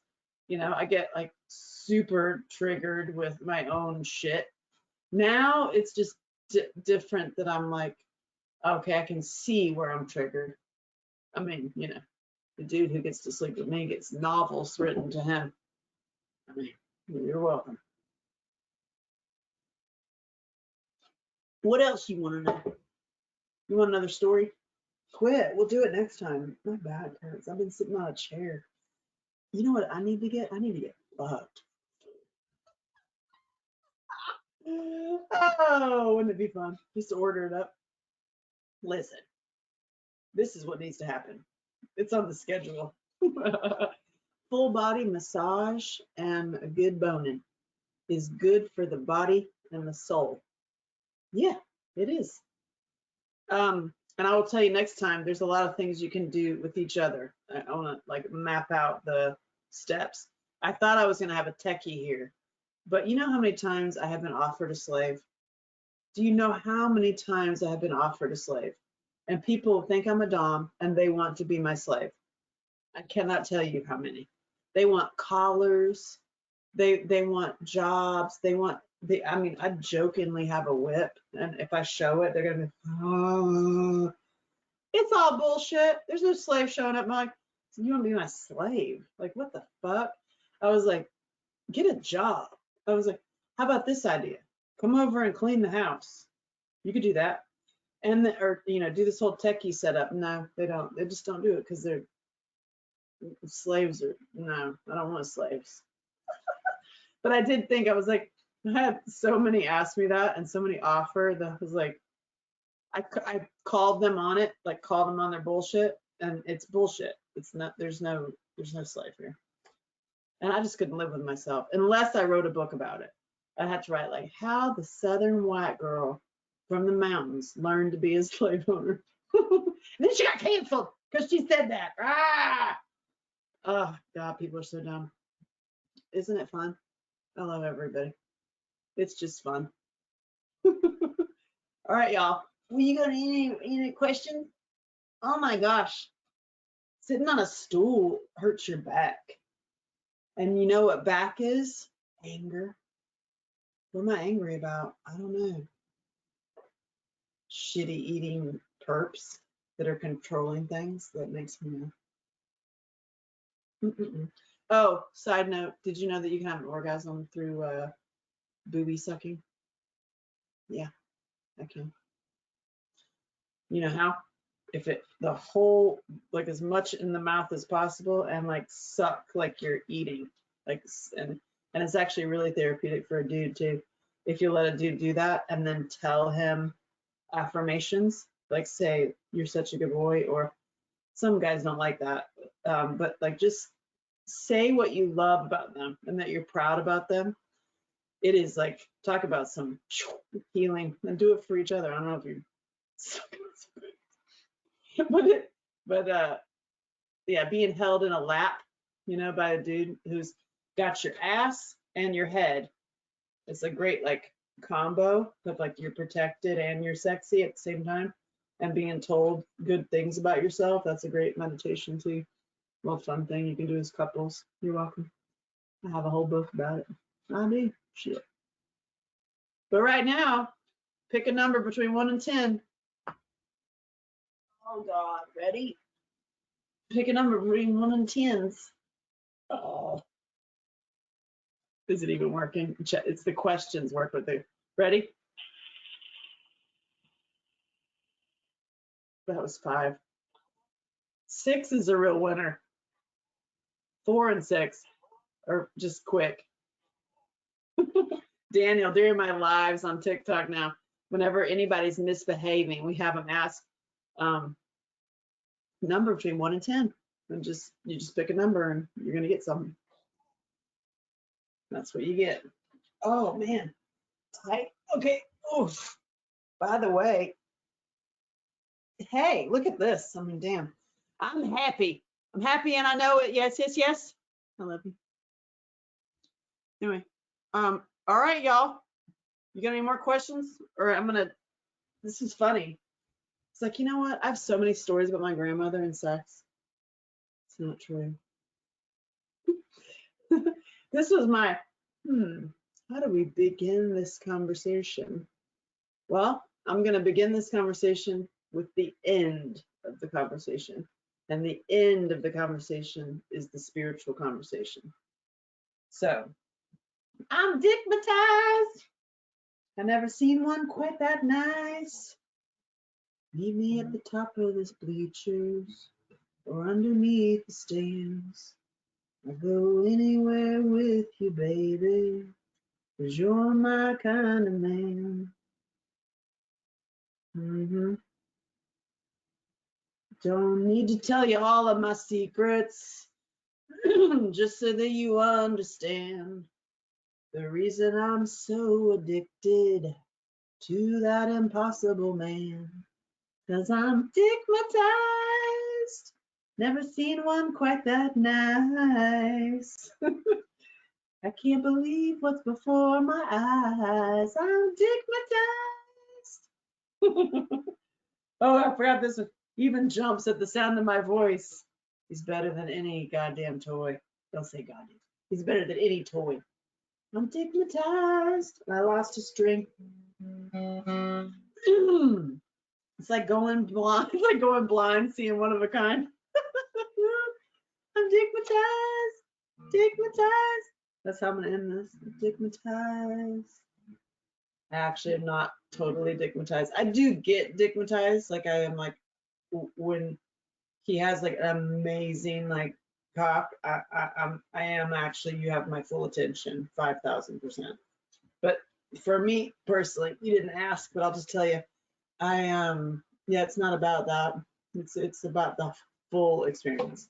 It's the kiss, it's the body, it's the way the body sleeps. There's one fella in my life that is the only one I want to sleep next to. You know what I mean? You have that. If you're lucky to have that, literally, I don't know what to say. Send cards. Father's Day cards. Remember that one time you lost your virginity on Father's Day? Yeah. See, I was thinking about writing funny songs about each of one of these. Hey, remember that time? And then dickmatized, and that's also why I'm taking the violin with my daughter, so that I can just know a couple chords that I can whip out. Like, hold on a minute, I can do 2 chords, and I can sing a song about dicks. Or I did write one in the car the other day about whores get paid, because I've been called a whore. Like, you're a whore. Like, you talking about all this sex stuff with me, and you're a whore. I'm like, actually, whores get paid.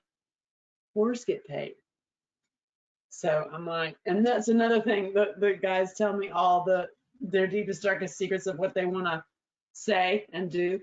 And there's one guy who he really like, he just wants to fuck a girl and like call her a whore and say like, oh, you whore, you whore, you whore, you fucking whore, you. I'm like, wow, that's what you want to say out of your mouth. Okay, interesting.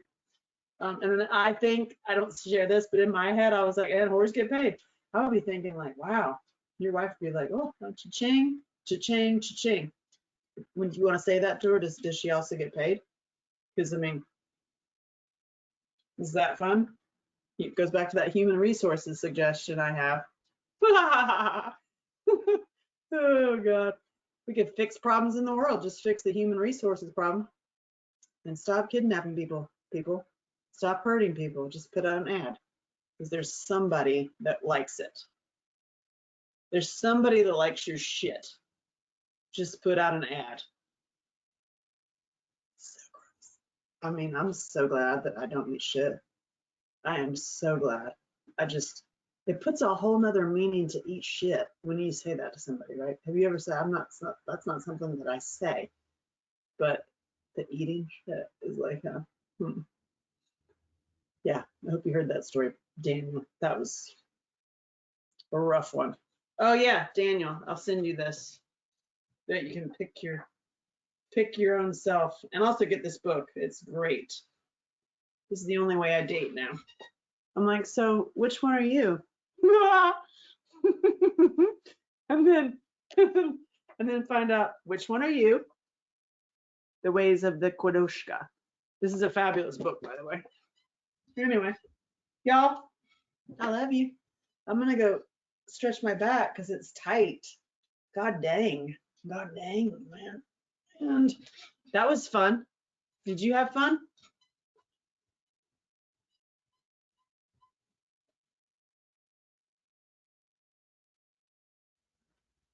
All right, I'm gonna short answers.